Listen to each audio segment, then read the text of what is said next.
من يهده الله فلا مضل له ومن يضلله فلا هادي له وأشهد أن لا إله إلا الله وحده لا شريك له وأشهد أن سيدنا وسندنا وحبيبنا ومولانا محمدا عبده ورسوله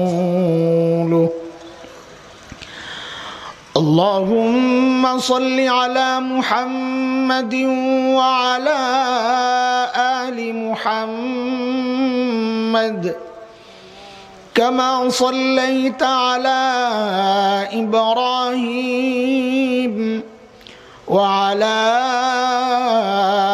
آل إبراهيم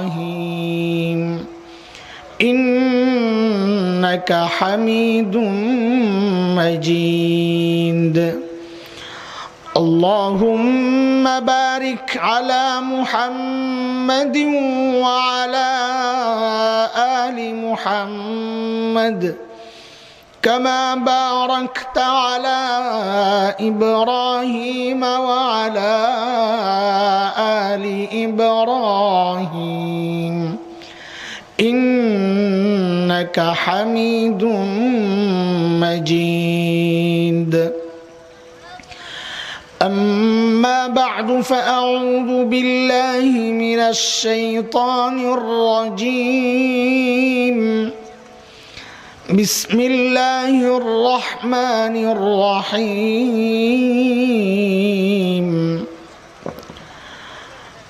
وقال الذين كفروا لا تسمعوا لهذا القرآن والغوا فيه لعلكم تغلبون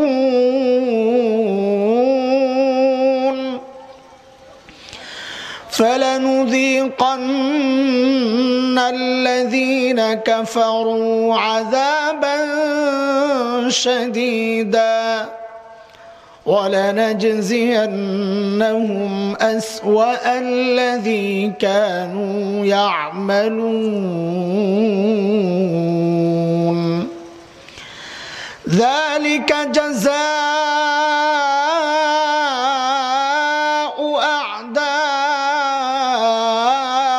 أعداء الله النار لهم فيها دار الخلد جزاء بما كانوا بآياتنا يجحدون آمنت بالله صدق الله العلي العظيم বুড়াইরগাঁও হাজী পীর মোহাম্মদ শামসুল হক সাহেবের বাড়ির উদ্যোগে আয়োজিত আজকের এই মুবারক মাহফিলের সম্মানিত সভাপতি, উপস্থিত উলামায়ে কেরাম, মুরব্বিয়ানে আযম, দূর দূরান্ত থেকে আগত ইসলাম প্রিয় সুধী সমাজ, পর্দার আড়ালের মা ও বোন, আল্লাহ সুবহানাহু ওয়া তাআলার অশেষ মেহেরবানি আর দয়া করুণা, যেই মহান রব হাজারো লাখো কোটি মানুষ থেকে বাছাই করে আমাকে আপনাকে জান্নাতের এই বাগানে আসার বসার তৌফিক দিয়েছেন, দিন মানার, দিন শেখার, দিন বুঝার মানসিকতা দান করেছেন, এটা রবের অনেক বড় দয়া আর করুণা। রব নিজে বলেছেন, আমি যেই বান্দার দিল খুলে দেই দিন মানার জন্যে, বুঝার জন্যে, দিন মানা জরুরি এই মানসিকতা, এই অনুভূতি যাকে দান করি, রব বলেন ওই বান্দা সারাক্ষণ আমার স্পেশাল নূরের উপরেই থাকে। সূরা জুমার আয়াত নাম্বার 22-এ রব্বে করিম এ কথাটা বলেছেন। রব বলেন, আফামান শারাহাল্লাহু সাদরাহু লিল ইসলাম فهو على نور من ربه فويل للقاسية قلوبهم من ذكر الله أولئك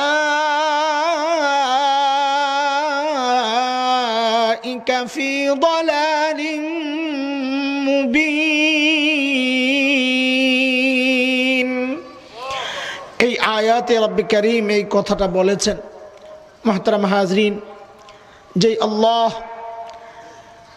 এত বড় নিয়ামত আমাদেরকে দান করলেন, আমাদেরকে ধন্য করলেন, ওই মাহবুদের শুকরিয়া আদায় করি, জবান খুলে প্রাণ খুলে কালিমাতুশ শুকর উচ্চারণ করি আলহামদুলিল্লাহ।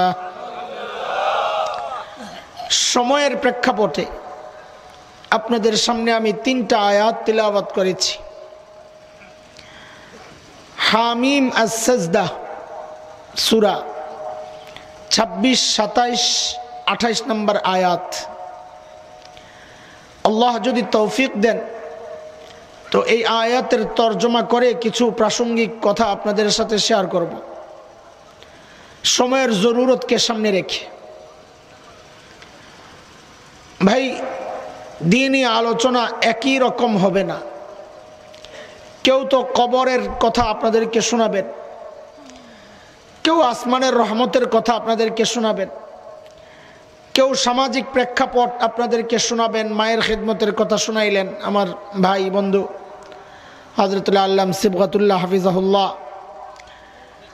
এক একজন এক এক কথা বলবেন। আমি আজকে আপনাদেরকে ঈমান জাগানিয়া, চেতনা জাগানিয়া, শয়তানের চক্রান্তের জাল থেকে বাঁচার জন্যে, নতুনভাবে আপনাদেরকে জাগানোর জন্যে, ঘুমিয়ে থাকা চেতনাকে জাগানোর জন্যে, চক্ষু খুলে দেওয়ার জন্যে এই আয়াতগুলো তিলাওয়াত করেছি, যেন সময়ের কিছু ফিতনা থেকে আমি আর আপনি বেঁচে যেতে পারি, ওই উদ্দেশ্যে।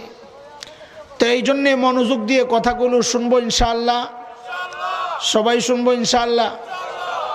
আপনারা এখানে যারা আছেন তারা বয়ান শোনার জন্যই আসছেন আমি নিশ্চিত। কারণ হচ্ছে খাওয়া পার্টি তো খাইয়া চলে গেছে, এখন যারা আছে এরা বয়ান খাওয়ার পার্টি।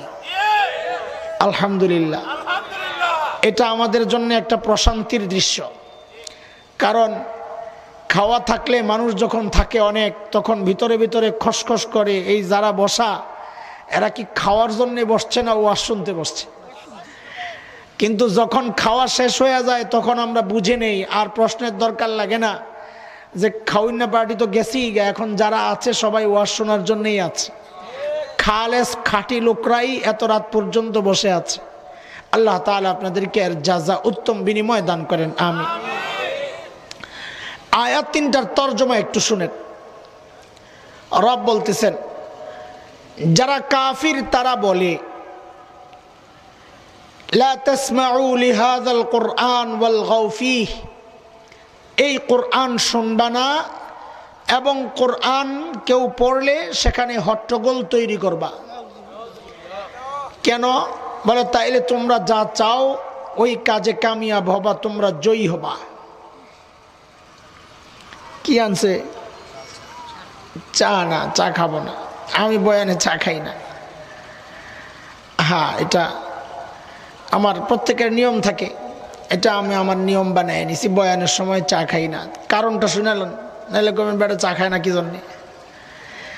কারণটা বড় জরুরি কারণ, এটা সবারই চিন্তা করা উচিত। আমি বসে বসে একটা কারণ, 1 নম্বর কারণ, আমি বসে বসে চা খাবো, আর এই ঠান্ডার রাতে বুড়ারা বসে বসে তাকায়া তাকায়া দেখবে। হাদিসে আসছে আল আইনু হক্কুন, চোখ লাগে। আমি খাবো, আপনি বসে বসে দেখবেন, আমার তো পেট নষ্ট হওয়ার সম্ভাবনা আছে। ঢাকা থেকে আসলাম ভালো পেটটা নিয়ে, পেট নষ্ট করে ঢাকা যাবো, আমার আর খায় নিয়ে কাম নাই। এই হলো এক সমস্যা। আরেক সমস্যা হচ্ছে, এটা সবার সামনে খাওয়াটাও একটা কেমন লাগে, একটা গায়রতে লাগে, আত্মসম্মানে লাগে, একটা বিষয়। আরেকটা সমস্যা আছে, সেটা হলো বক্তাদের আবার চা খাওয়ার একটা স্টাইল আছে। আমি খালি দেখাই, আপনারা আমার সাথে দেখবেন, কিছু বইলেন না। বক্তাগো চা খাওয়ার স্টাইলটা হলো এরকম, কাপটারে লইব, লইয়া পাবলিকরে জিকিরে লাগাই দিব,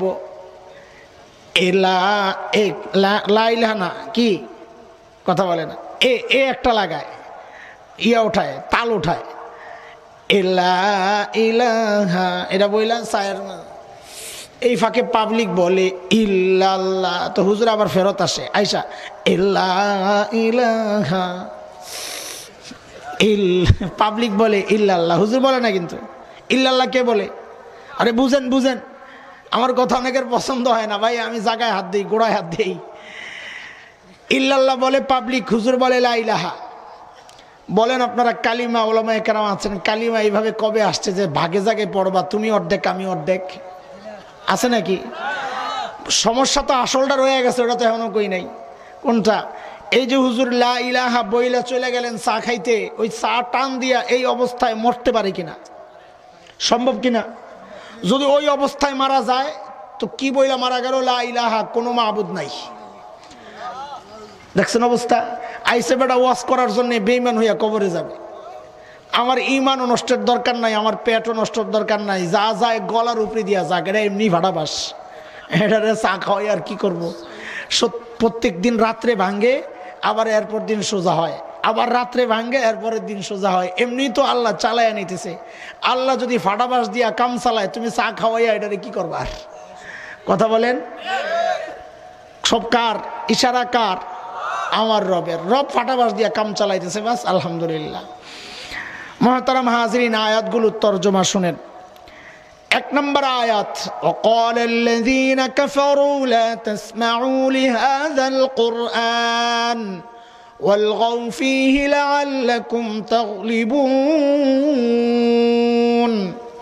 যারা কাফির তারা বলে এই কোরআন শুনবা না এবং হট্টগোল তৈরি করবা, তাইলে তোমরা জয়ী থাকবা, জয়ী হবা।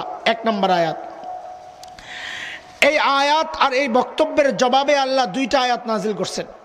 আল্লাহ জবাব দিচ্ছেন, فَلَنُذِيقَنَّ الَّذِينَ كَفَرُوا عَذَابًا شَدِيدًا وَلَنَجْزِيَنَّهُمْ أَسْوَأَ الَّذِي كَانُوا يَعْمَلُونَ।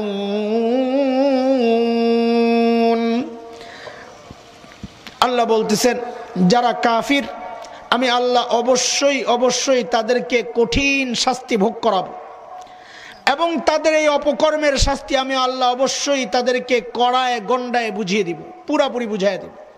এটা আল্লাহর এক নম্বর কথা, এক নম্বর আয়াত। শেষ আয়াত আল্লাহ বলতেছেন, যালিকা জাযাউ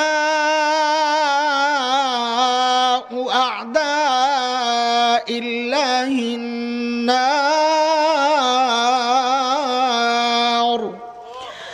লাহুম ফিহা দারুল খুলদ জাযাআন বিমা কানু বিআয়াতিনা ইয়াজহাদুন। আল্লাহ বলেন, এই যে জাহান্নামের শাস্তি, এটা আল্লাহর দুশমনদের শাস্তি। সেখানে তারা চিরস্থায়ীভাবে থাকবে, বের হওয়ার সুযোগ নাই। কেন? কারণ তারা আল্লাহর আয়াতকে অস্বীকার করেছে। এটা হচ্ছে আয়াতগুলোর সরল তর্জমা, অনুবাদ আপনাদেরকে শোনাইলাম। ইমাম কুরতুবী রহমতুল্লাহ আলাই তাফসীরে কুরতুবীর মধ্যে রাইসুল মুফাসসিরিন হযরত আব্দুল্লাহ ইবনে আব্বাস রাদিয়াল্লাহু তাআলা আনহুমার সূত্রে একটা হাদিস বর্ণনা করেছেন। তিনি বলেন যে এই আয়াতগুলো আল্লাহ তাআলা মক্কার কাফিরদের সম্পর্কে নাজিল করেছেন। কাদের সম্পর্কে? কথা বলেন, কাদের সম্পর্কে? মক্কার কাফির। আপনাদের সহজভাবে বুঝার জন্যে আর আমি সহজভাবে বলার জন্যে পুরা বয়ানের মধ্যে আমরা বলবো মক্কার কাফির বলবো না, আমরা বলবো আবু জাহেলদের সম্পর্কে নাজিল করেছে। মনে থাকবে না? কার সম্পর্কে? এই পাবলিক আমার সাথে কথা বলতে হবে। খাইয়া তোমরা মোড়াতে যাও, হইয়া ঘুমে ধরছে না? কে কে ঘুমাইছেন হাত তোলেন তো।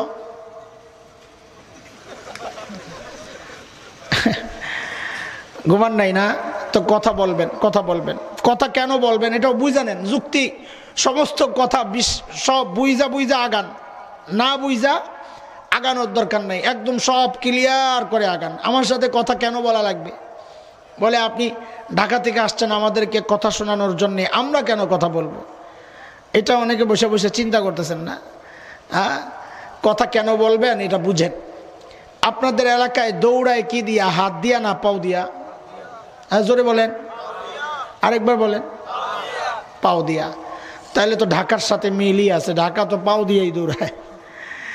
আচ্ছা বলেন তো, কাউকে যদি এখান থেকে ছেড়ে দেওয়া হয়, এই তুই একদম স্পিডে একটা দৌড় মেরা ওই যে মেন রোডে যাবি, দৌড়া, যত স্পিডে পারস।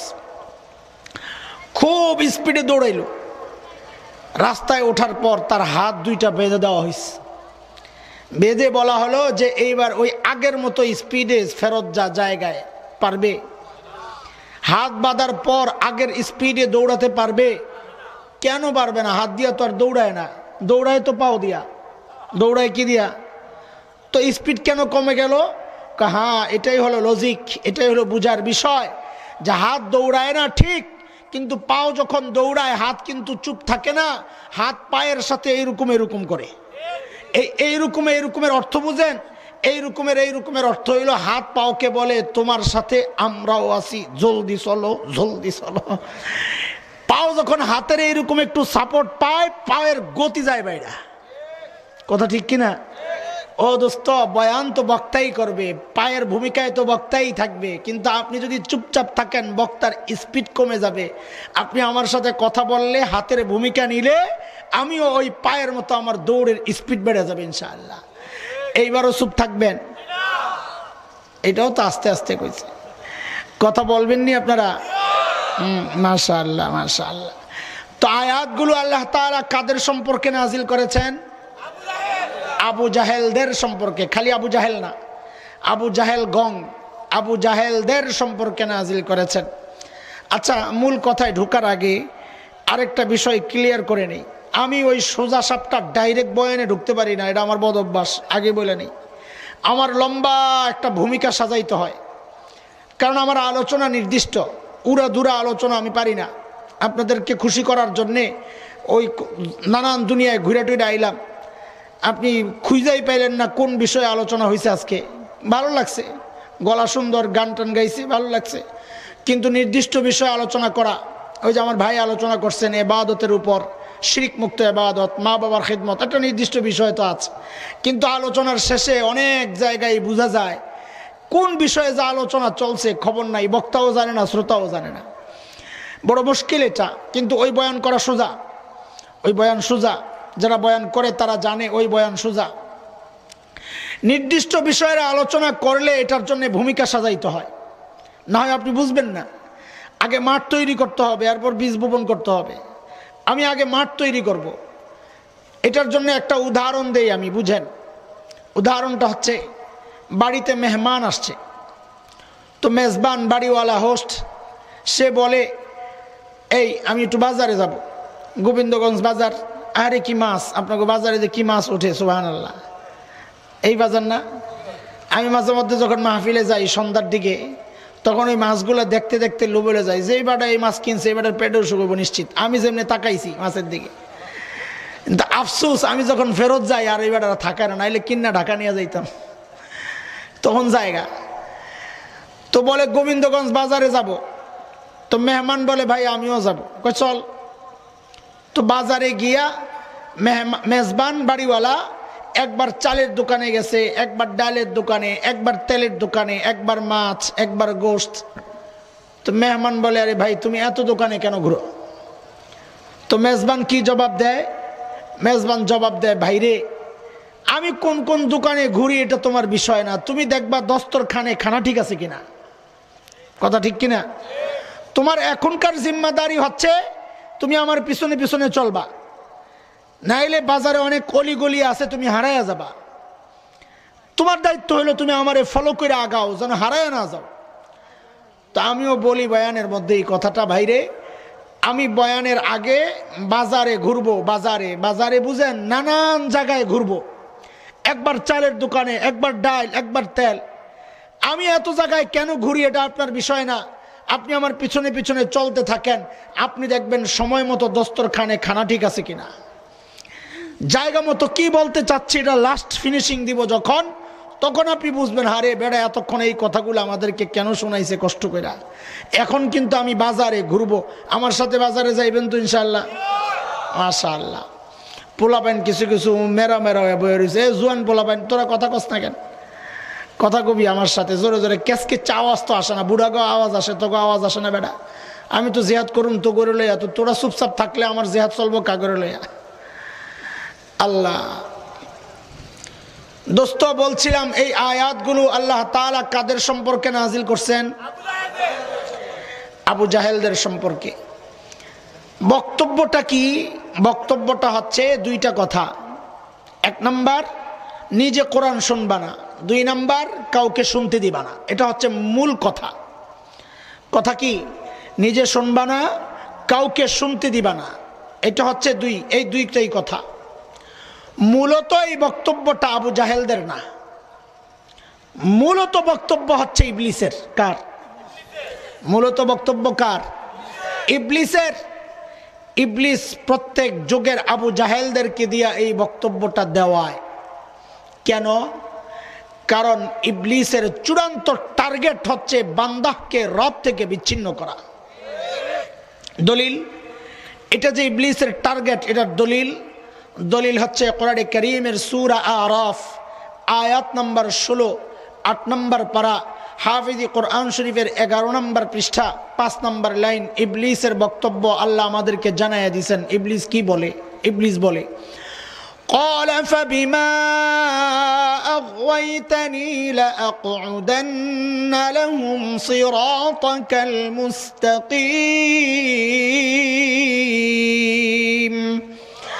এটা হচ্ছে ইবলিসের বক্তব্য। আল্লাহ, যাদের কারণে আপনি আমাকে আপনার কাছ থেকে তাড়াইয়া দিছেন, আমি এদেরকে ছাড়ব না। এরা যেই রাস্তা দিয়ে আপনার কাছে আসবে ওই রাস্তাটার নাম হচ্ছে সিরাতে মুস্তাকিম। কি নাম? সিরাতে মুস্তাকিম। ওই রাস্তার মধ্যে আমি বসে যাব, আসতে দিব না। তাইলে বোঝা গেল ইবলিসের চূড়ান্ত টার্গেট হচ্ছে বান্দাহকে রব পর্যন্ত পৌঁছতে না দেওয়া, বান্দাহকে রব থেকে বিচ্ছিন্ন করে দেওয়া। এটা হচ্ছে 1 নম্বর কথা। 2 নম্বর কথা হচ্ছে আরেক দোকানে যাচ্ছি। 2 নম্বর কথা মানে কি? আরেক দোকানে যাচ্ছি। 2 নম্বর কথা হচ্ছে ইবলিস তার এই টার্গেট বাস্তবায়নে যেই রাস্তা নির্ধারণ করেছে, কোন পথে আগাবে, কোন পথে আগালে বান্দাহকে রব থেকে বিচ্ছিন্ন করতে পারবে। ইবলিস এটা বুঝে গেছে, বান্দাহকে কোরআন থেকে দূরে সরায়া দাও, তাইলে বান্দা অটোমেটিক তার রব থেকে বিচ্ছিন্ন হয়ে যাবে। এটার দলিল। এটা কেমনে বুঝলাম? বলে তুমি সূরা রহমান তিলাওয়াত করো, এটার জবাব পাওয়া যাবে। সূরা রহমানে রব বলেন, আর রহমান আল্লামাল কুরআন খলাকাল ইনসান।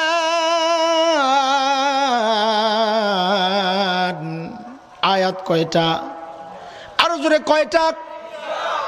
আয়াত নাম্বার 1 তরজমা আর রহমান, রহমান আল্লাহ। 2 নম্বর আয়াত আল্লামাল কুরআন, যিনি কোরআন শিখালেন। 3 নম্বর আয়াত খলাকাল ইনসান, যিনি মানুষ সৃষ্টি করলেন। আয়াত কয়টা? 1 নম্বর যিনি রহমান আল্লাহ, 2 নম্বর যিনি কোরআন শিক্ষা দিলেন, 3 নম্বর যিনি মানুষ সৃষ্টি করলেন। ও দোস্ত দেখেন তো আয়াতগুলার সিরিয়াল ঠিক আছে নি?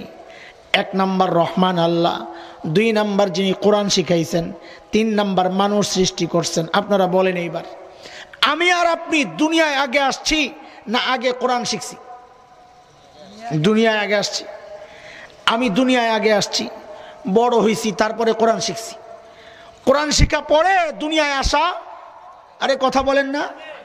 কোরআন শিক্ষা পরে, দুনিয়ায় আসা আগে।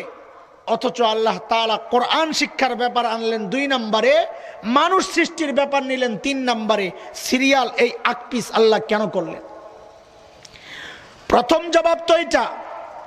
রব আমাকে আপনাকে জানিয়ে দিলেন, বান্দারে আমি মানুষ আগেই সৃষ্টি করেছি, কোরআন তুমি পড়ে শিখেছ, কথা তো ঠিক, কিন্তু বান্দা তুমি নিজেকে মানুষ পরিচয় তখনই দিতে পারবা যখন তুমি কোরআনী শিক্ষায় আগে শিক্ষিত হবা, তাইলে তুমি মানুষ, নাইলে দেখতে মানুষ, আসলে মানুষ না। এটা একটা উদাহরণ দিয়ে বুঝেন। তাসলিমা নাসরিনের নাম মনে আছে না ভুলে গেছেন? আপনারা ভুললে আপনাকে কপাল পোড়া, কারণ আপনাদের আন্দোলনের ফসল তাসলিমা এই দেশ থেকে ভাগছে। আপনাদের এই জমিনের কৃতি সন্তান মুজাহিদে মিল্লাত প্রিন্সিপাল হাবিবুর রহমান রহমতুল্লাহ আলের ওই হুঙ্কারে বেডি এলাকা ছাড়ছে, দেশ ছাড়ছে, আলহামদুলিল্লাহ। এই জন্যে হজরতের ইন্তেকালে সবচেয়ে বেশি খুশি হয়েছে। ওইটা লেখছে, তার ফেসবুকে লেখছে, বহুত খুশি হয়েছে যে আল্লাহ একটা জঞ্জাল দেশের থেকে নিছে। মনে করছে হাবিবুর রহমান সাহেব মরে গেছে, আমার বুঝি বাংলাদেশে যাওয়ার রাস্তা খুলছে। কুলাঙ্গার, হাবিবুর রহমান সাহেবের মরছে, হাবিবুর রহমান সাহেবের রুহানি সন্তানরাও কি মরে গেছে? আয় খালি আগে তো দৌড়ানি দিছে, এখন আর দৌড়ানি দিব না। দৌড়ানি দিলে তুই জাজগা যাইয়া আবার লেখস, এইবার আইলে জিন্দা দাফন করে এলাম। রেডি আছি না ইনশাআল্লাহ? এই জন্য আমি বলি যে সিরা স্যান্ডেলগুলা সব ফালানো যাবে না, এগুলারে রাইখা দিতে হবে এই নিয়তে যে আইলে এটারে মারুম। তাইলে নতুন একটা আবাদত বাইরেইল, সেটা কোনটা? সিরা স্যান্ডেল জমাইলো সব হইব। নিয়ত যদি এটা থাকে যে আল্লাহর নবীর দুশ্মন পিডামো, তাইলে সিরা স্যান্ডেল জমাইলেও কি হবে? নতুন একটা আবাদত শিখাই দিয়ে গেলাম। আল্লাহ তাসলিমার এক বক্তব্য থেকে আল্লাহ তাআলার কোরআনের আয়াতের এই সিরিয়াল আমরা বুঝছি। কি বক্তব্য? খেয়াল করেন, খেয়াল করেন। খেয়াল না করলে ভাই আমার কথা বুঝে আসবে না, পরে আফসোস করবেন যে বেটারে এত কষ্ট করে আনলাম, কি কয়া টয়া গেল বুঝলাম না কিছু। গলাও তো বালা না, তো বেটারে মানুষ কি লেগে এত কষ্ট করে আনে। আপনি আফসোস করবেন, আমার কিছু হবে না, একটু মনোযোগ দেন। তাসলিমা তার এক বইয়ের মধ্যে লেখছে, এই পেট আমার, আমার পেটের মধ্যে আমি যেখান থেকে খুশি সেখান থেকে বাচ্চা নিব। দেখছেন নি কারবার? আমরা বলি আরে তোমার এই কথা খুব দামি কথা, কারণ তোমার এই কথার বরকতে আমরা কোরআনের আয়াতের ওই সিরিয়াল বুঝছি। আল্লাহ কেন কোরআনী শিক্ষা আগে আনলেন, মানুষ সৃষ্টির ব্যাপার কেন নিলেন, তোমার ওই বক্তব্য দিয়া বুঝছি। তাসলিমা এই বক্তব্য কেন দিল? তাসলিমা এই বক্তব্য দিয়েছে কারণ সে কোরআনী শিক্ষায় শিক্ষিত না। কারণ যেখান থেকে খুশি সেখান থেকে পেটের মধ্যে বাচ্চা নেওয়া, এটা মানুষের চরিত্র না, এটা কুত্তার চরিত্র। তাসলিমা বুঝাইয়া দিছে, আমি কোরআনী শিক্ষায় শিক্ষিত না হওয়ার কারণে আমি দেখতে মানুষ, কিন্তু আমার মুখ দিয়া কুত্তার কথা বের হয়। আল্লাহ বলেন বান্দারে, এই জন্যই তো আমি কোরআনী শিক্ষার ব্যাপারটা আগে আনছি, মানুষ সৃষ্টির ব্যাপারটা নিছি 3 নম্বরে। আর রহমান আল্লামাল কুরআন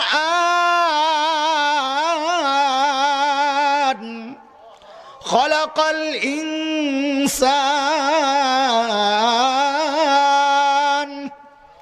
এটা একটা ব্যাখ্যা, কিন্তু এই ব্যাখ্যা আমাদের আলোচনাকে আগায় নেওয়ার জন্য না, এমনি বললাম। আমাদের আলোচনাকে আগায় নেওয়ার জন্যে যেই ব্যাখ্যাটা, এটা শুনেন কি কি আলোচনা আগাইতেছি।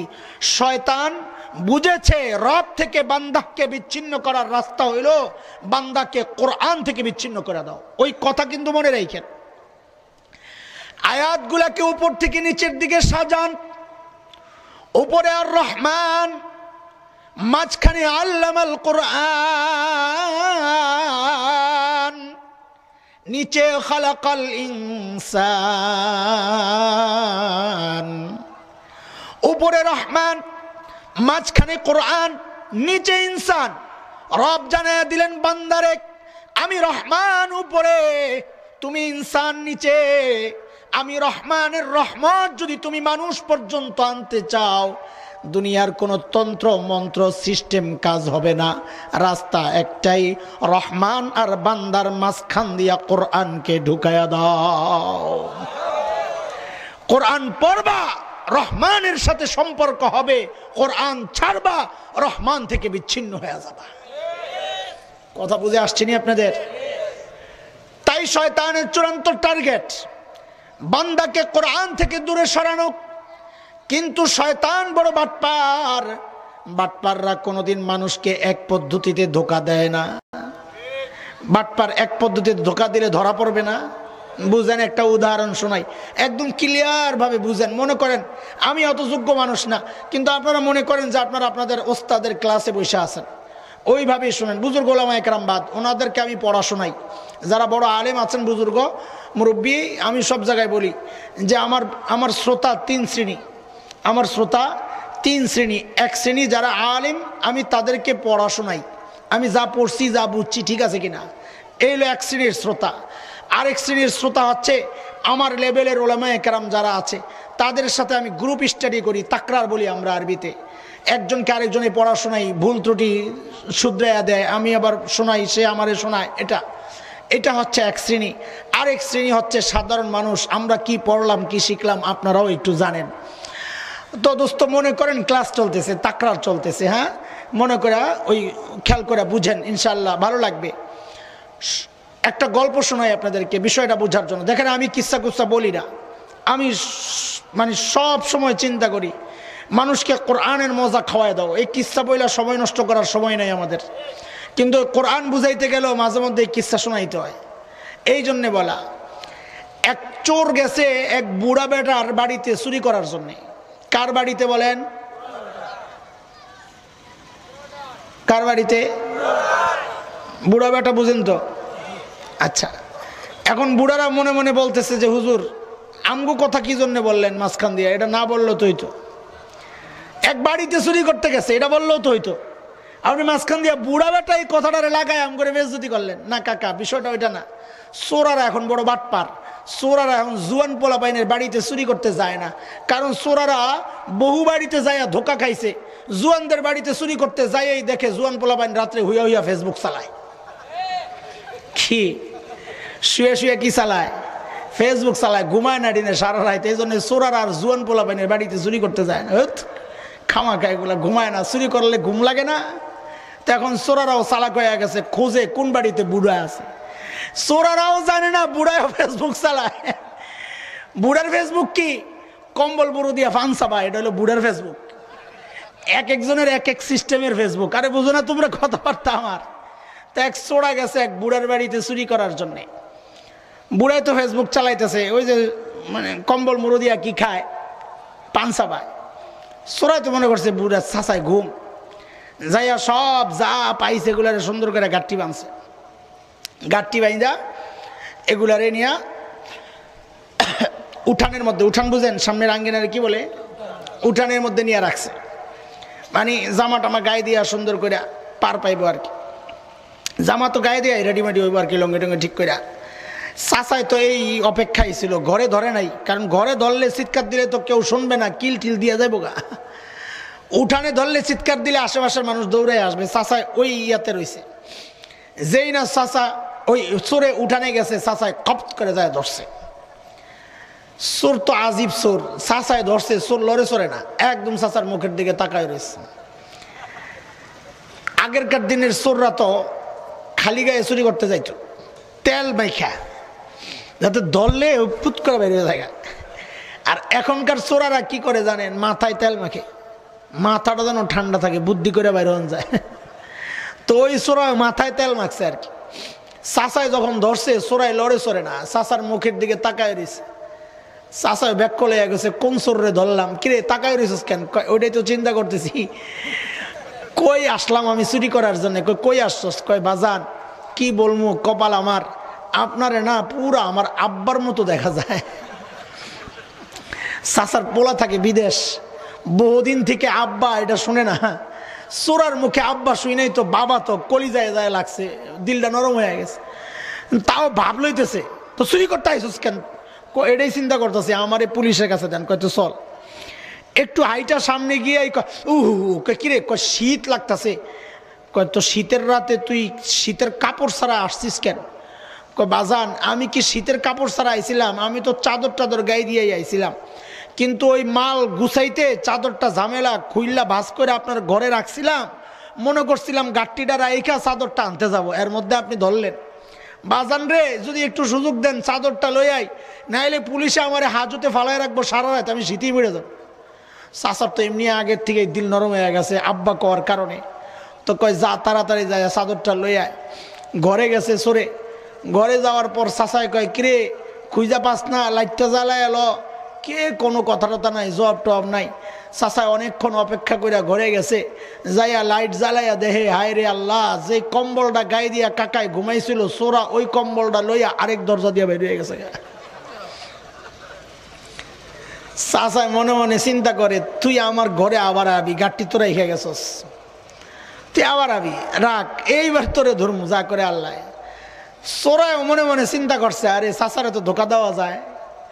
বহুদিন পর সোরা ওই ঘরে আবার আসছে। চাচায়ও টের পেয়ে গেছে ঘরে চোর ঢুকছে। চাচায় আজকেও লড়ে সরে না, সোরায় সব গাট্টি গুট্টি গোল করে নিয়ে খালি রাখছে উঠানে। চাচায় যাইয়া গবত করে ধরছে। এইবার আর চাচার মুখের দিকে তাকায় না, চাচার হাত ধরে টানে। কিরে কই টানস তুই আমারে? কয় থানায় চলেন। কি থানায় চল? তোরে না থানায় দেবো, আমারে দেওয়ার জন্যই তো টানতেছি। কয় তো টানুস খ্যাট? কয় টানি আমার মতন বেইমান রে, জলদি থানায় দেন। কি বেইমান? আগের বার আপনি দয়া করে আমারে ছেড়ে দিলেন, কিন্তু ঘরে যাই আপনার ওই বিদেশি কম্বলটা দেখে আমি লোভ সামলাইতে পারি নাই, ওটা লইয়া ভাগছি। এখন আমি বড় অনুতপ্ত, লজ্জিত, আমার খুব খারাপ লাগতেছে, আমারে জলদি পুলিশে দেন। কয়েছে চল। তখন পুলিশের কাছে যাইতেছে। কিছু দূর যায় বলে, হুরি আল্লাহ, বলে কি পায়ের মধ্যে কাটা ঢুকে। পায়ের মধ্যে কাটা ঢুকে তুই খালি পায়ে আইসিস কেন? বাজান আমি কি খালি পায়ে আইছিলাম?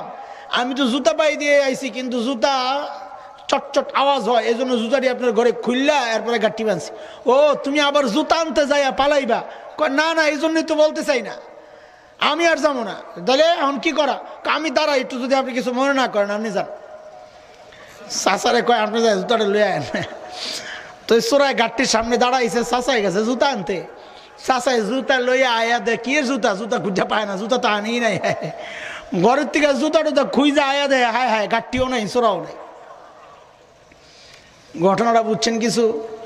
চোরা একটা বাটপার, সে হইল পাতি বাটপার। সমস্ত বাটপারের গডফাদার হইল ইবলিস। সমস্ত বাটপারের গডফাদার কে? কথা বলে না, কে লিডার? কে? ইবলিস। ইবলিসের সাগরেদে অবস্থা। চাচারে ধোকা দেওয়ার সময় এক পদ্ধতিতে দেয় নাই, একবার গেছে নিজে, আরেকবার চাচারে বাড়াইছে। কারণ কি? কারণ হচ্ছে কাউকে ধোকা দিতে হলে এক পদ্ধতিতে ধোকা দেওয়া যায় না, এক পদ্ধতিতে ধোকা দিতে গেলে সে ধরা পড়া যায়। আপনি কি মনে করছেন ইবলিস এত বোকা আপনারে সবসময় খালি এক পদ্ধতিতেই ধোকা দিবে? কথা কন। ইবলিস নিজেও বলেছে আমি এক পদ্ধতিতে ধোকা দিব না। আল্লাহ কোরআনে কারীমে আমাদেরকে জানায়া দেওয়ার জন্য ওটা ফাঁস করে দিছে। সূরা আরাফ আয়াত নম্বর 17, 8 নম্বর পারা, হাফিজি কোরআন শরীফের 11 নম্বর পৃষ্ঠার 6 নম্বর লাইনে ইবলিসের এই বক্তব্য আছে। ইবলিস কি বলে শুনেন। ثم لآتينهم من بين أيديهم ومن خلفهم وعن أيمانهم وعن شمائلهم ولا تجد أكثرهم شاكرين। ইবলিস বলে, আল্লাহ আমি আপনার বান্দাদেরকে ধোকা দিব সামনে দিয়া, পিছন দিয়া, ডান দিয়া, বাম দিয়া। মুফাসসিরিনে কেরাম বলেন মানে হচ্ছে ইবলিস মানুষকে এক পদ্ধতিতে ধোকা দিবে না। আল্লাহ তাআলা কোরআনে কারীমে ইবলিস যে মানুষকে এক পদ্ধতিতে ধোকা দেয় না, আল্লাহ কোরআনে কারীমের একটা চমৎকার উদাহরণ পেশ করেছেন। দোস্ত, হযরত আদম আলাইহিস সালাম, হাওয়া আলাইহিস সালামকে ইবলিস ধোকা দেওয়ার ক্ষেত্রে এক পদ্ধতি গ্রহণ করে নাই। আল্লাহ এটা উদাহরণ হিসাবে আমাদের সামনে পেশ করেছেন। সূরা আরাফ আয়াত 19-20। একই সূরার একটু পরে আগের যে আয়াতগুলো তেলাওয়াত করছে আর 2 আয়াত পরে আল্লাহ আমাদের সামনে পেশ করেছেন, হে আমার বান্দা খেয়াল কর, ইবলিস কিন্তু তোর বাবা আর তোর মাকেও এক পদ্ধতিতে ধোকা দেয় নাই। পদ্ধতি গ্রহণ করছে 4টা। কয়টা? কথা বলেন, কয়টা? শুনেন, রব বলছেন فوسوس لهما الشيطان ليبدي لهما ما وري عنهما من سوآتهما وقال ما نهاكما ربكما عن هذه الشجرة إلا أن تكونا ملكين أو تكونا من الخالدين وقاسمهما إني لكما لمن الناصحين। ইবলিস ধোঁকা দিছে চারটা। ও মুসলমান, মনোযোগ দিয়া শুনেন।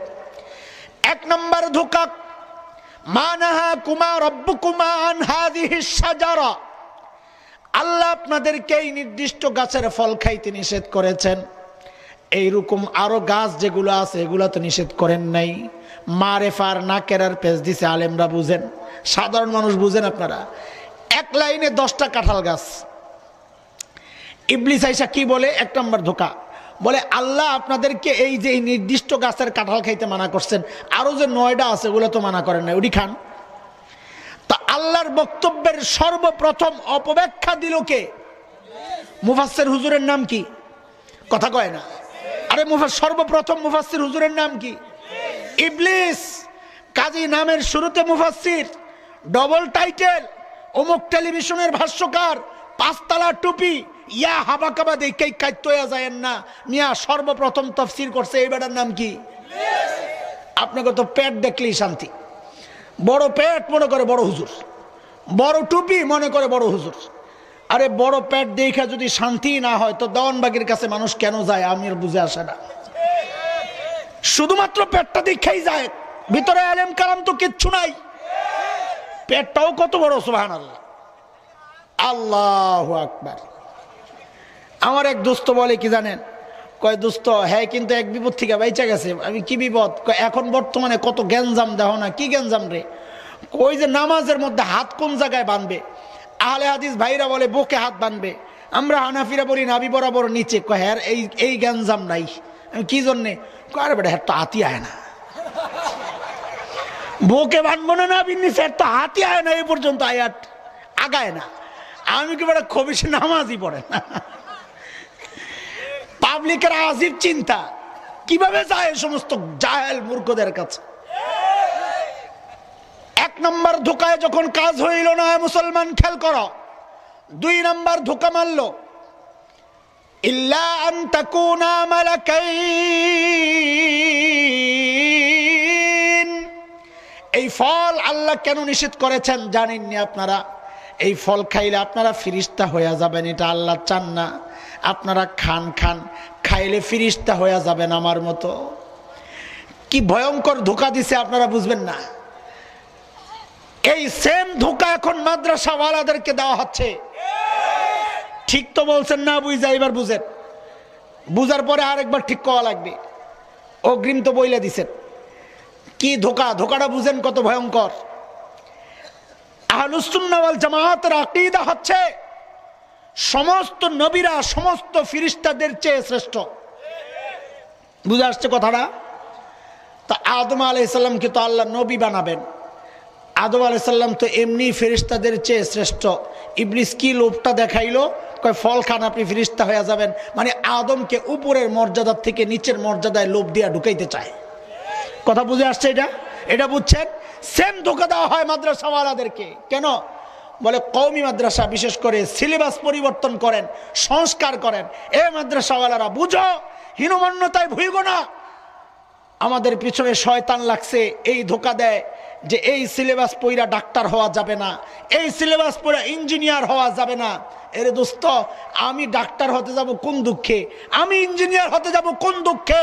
আল্লাহর নবী বলেছেন, খায়রুকুম মান তাআল্লামাল কুরআন ওয়া আল্লামা। যারা কোরআনের শিক্ষক, যারা কোরআনের ছাত্র, এরা জগতের মধ্যে সর্বশ্রেষ্ঠ। আল্লাহর নবী আমাকে সর্বশ্রেষ্ঠের মর্যাদা দিয়েছেন, তার চেয়ে নিচের মর্যাদা ডাক্তার হওয়ার ঠেকা আমার পড়ে নাই, ইঞ্জিনিয়ার হওয়ার ঠেকা আমার পড়ে নাই। হ্যাঁ, এটা একটা জরুরি পেশা। বাংলাদেশে যদি ডাক্তারের অভাব পড়তো, আমি নিজেও ডাক্তারি পড়তাম। অথচ বাংলাদেশে লক্ষ লক্ষ ডাক্তার বেকার পড়ে আছে। এই জন্য আমরা বলি, আগে লক্ষ লক্ষ বেকার ডাক্তারদের চাকরি দাও, তারপর মাদ্রাসার ছাত্রদেরকে ডাক্তার বানাইতে আইসো। এটা নতুন এক চক্রান্ত। ইবলিস যখন দেখলো 2 নম্বর কাম হয় নাই, এইবার মারলো 3 নম্বরটাও। মুসলমান খেয়াল করো, 3 নম্বরটা মারলো কি বইলা? আও তাকুনা মিনাল খালিদিন। এই ফল খাইলে জান্নাতে স্থায়ীভাবে থাকার ব্যবস্থা হয়ে যাবে। আল্লাহ এটা চান না, আল্লাহ আপনার করে বাইর করতে চায়। নাউজুবিল্লাহ কয় না? আরে আল্লাহ তো আদম আর হাওয়াকে জান্নাতে থাকার জন্য বানানি নাই, আল্লাহ বানাইছেন কই পাঠাবেন? রব বলেছেন ওয়াইদ ক্বালা রাব্বুক লিল মালাইকা ইন্নী জাইলুন ফিল আরদি খলিফা। আমি জমিন আমার প্রতিনিধি পাঠাতে চাই, তাইলে আল্লাহ আদমকে বানাইছেন কই পাঠাবেন বইলা? কথা বলেন না। এখন একটা প্রশ্ন অনেকের জাগতে পারে, যদিও আমার আলোচনার প্রসঙ্গ না, কিন্তু ওই প্রশ্ন যেন না জাগে জবাবটা দিয়া যায়।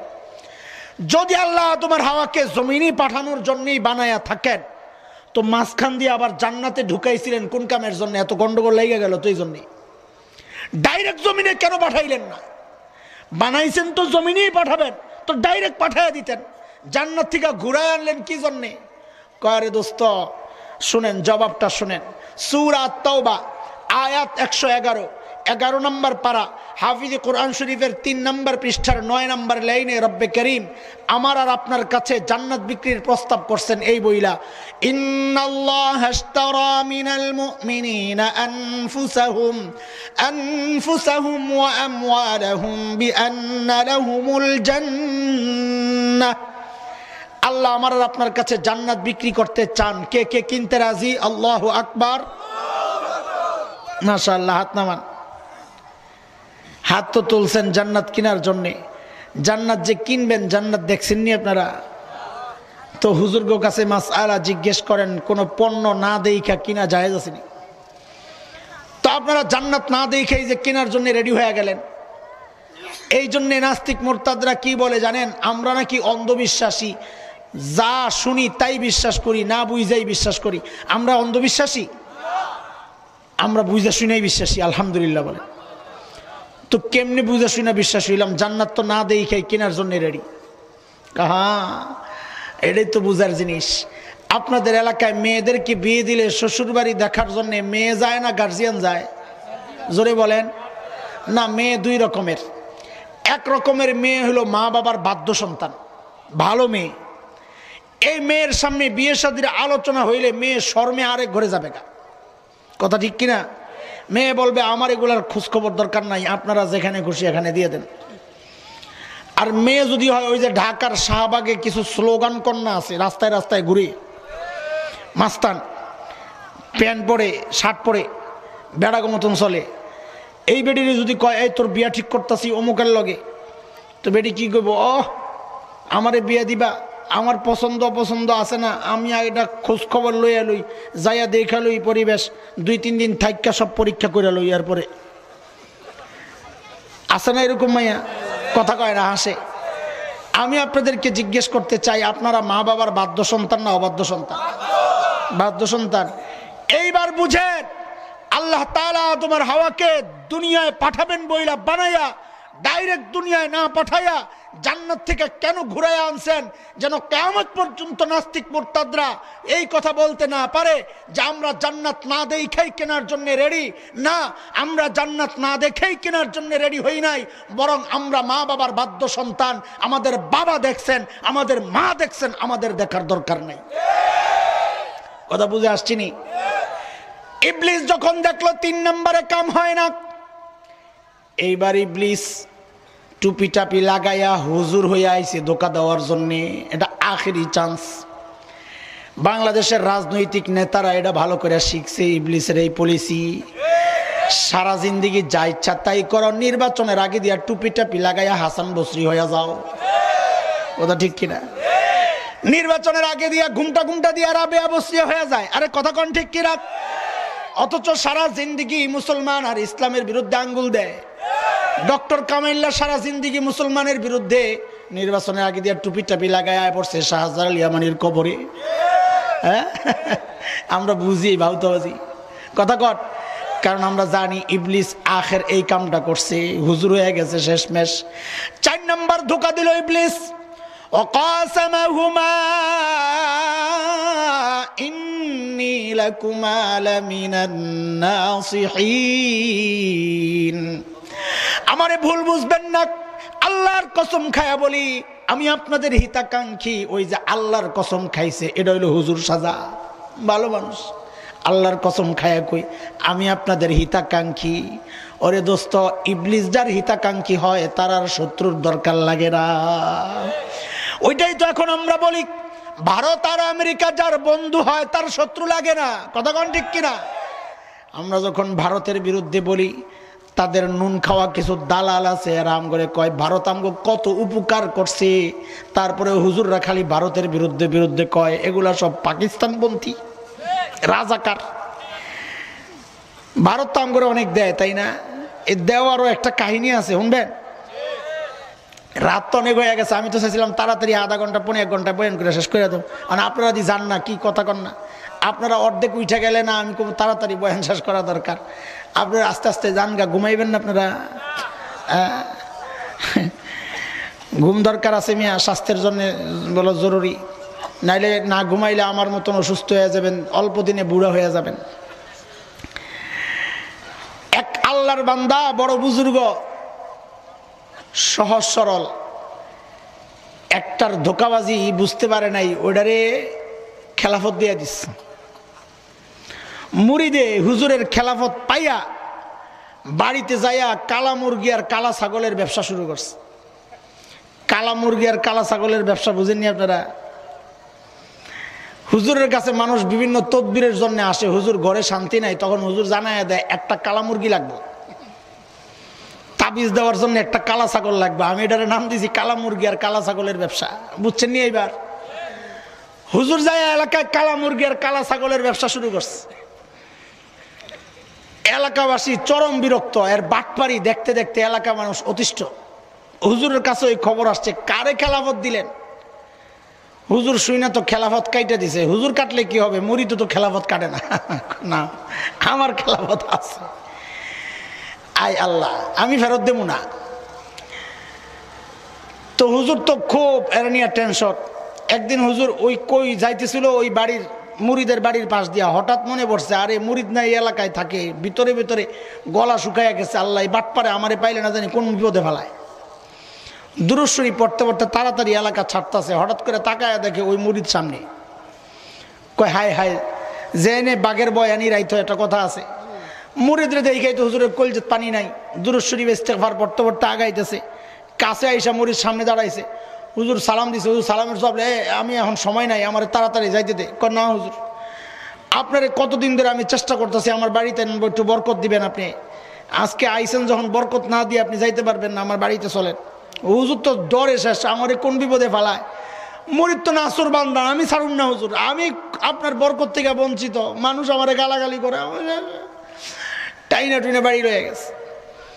বাড়ি নিয়ে হুজুরের কয়, হুজুর আপনি ঘুমান, আমি বাজারে যাই। হুজুর কয় ঠিক আছে। হুজুরে ঘুম পাড়াইয়া মুরিদ গেছে বাজারে, যাইয়া ওই যে আপনাকে বাজারের থেকে বড় বড় আই মাছ, বল মাছ এগুলা কিনছে। কিন্না বাড়িতে নিয়ে ইচ্ছা মতন রাইন্দা হুজুরের ইচ্ছা মতন খাওয়াইছে। খাওয়াইয়া বিদায়ের সময় 10,000 টাকা হাদিয়া দিছে হুজুরের। হুজুর 10,000 টাকা হাদিয়া। হুজুর মনে মনে চিন্তা করে, এতদিন কি শুনলাম, এখন কি দেখতেছি। মানুষ বড় বিডাল, খারাপ, কারো ভালো দেখতে পায় না। এই লোকটা কত ভদ্র, আমার হাদিয়া তো দিতেছে, খাওয়াইলো, এটা খারাপ কি, ভালোই তো। হুজুর মনে মনে ওই চিন্তা করতেছে। এখন বিদায়ের পালা, হুজুরের গাঠটিটা লইছে, মুরিদে কান্দে। হুজুরও হাঁটতেছে। হুজুর মনে মনে চিন্তা করতেছে, গাঠটির ভিতরে আছে 50,000, আর মুরিদি দিল হাদিয়া 10,000, টোটাল 60,000। বাড়িতে যাই এই কাঁচা টয়লেট যেটা আছে এটা পাকা করবো, আরও কি কি করবো, প্ল্যান সাজাইতেছে। হঠাৎ মাথায় আসছে, মুরিদরে বিদায় করি, বিদায় করে টাকাটি সব একখানি করি। গাঠটির 50,000, মুরিদের দেওয়া হাদিয়া 10,000।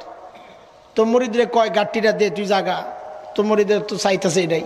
কয় লন হুজুর যাইতে পারবেন নি, না আগাই দিতাম আরো। কয় না, তুই জাগা। তো গাঠটি লইয়া হুজুর হাডে হাডে হাডে একটা বট গাছ পাইয়া বট গাছের তলে যাইয়া বইছে। বইয়া ওই গাঠটি খুললা দেখে, আহারে গাঠটির ভিতরের 50,000 নাই। মুরিদে কি কাম করছে, ওই যে হুজুরের ঘুম পড়াইছে বাড়িতে, তখন ওই ঘুমের আইকা গাঠটি খুললা 50,000 নিয়ে 10,000 দিয়ে বাজার করছে। 10,000 হুজুরে হাদিয়া দিছে, আর 30,000 মাইরা দিছে।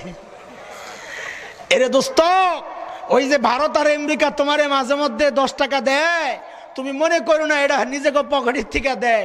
তোমার 50 টাকা নিয়া তোমারে 10 টাকা খাওয়ায়, তোমারে 10 টাকা হাদিয়া দেয় আর 30 টাকা মাইরা দেয়। 71 যুদ্ধের পর ওই দৃশ্যই আমরা দেখছি। ইতিহাস তাই বলে আমাদেরকে সহযোগিতা করেছে। সহযোগিতার আড়ালে এই পূর্ব পাকিস্তানে যত অস্ত্র ছিল পাকিস্তানিদের সব এই বর্ডার দিয়া পার করে আমরা সব খালি করে আলাইছি। কথা বুঝছো? ভারত তোমাদের বন্ধু, এই জন্যই সীমান্তে গুলি করে করে মানুষ মারে। বন্ধুরা আবার মানুষ মারেনি, কহ এটারও একটা লজিক আছে। বন্ধুত্বের পরিচয় এটা।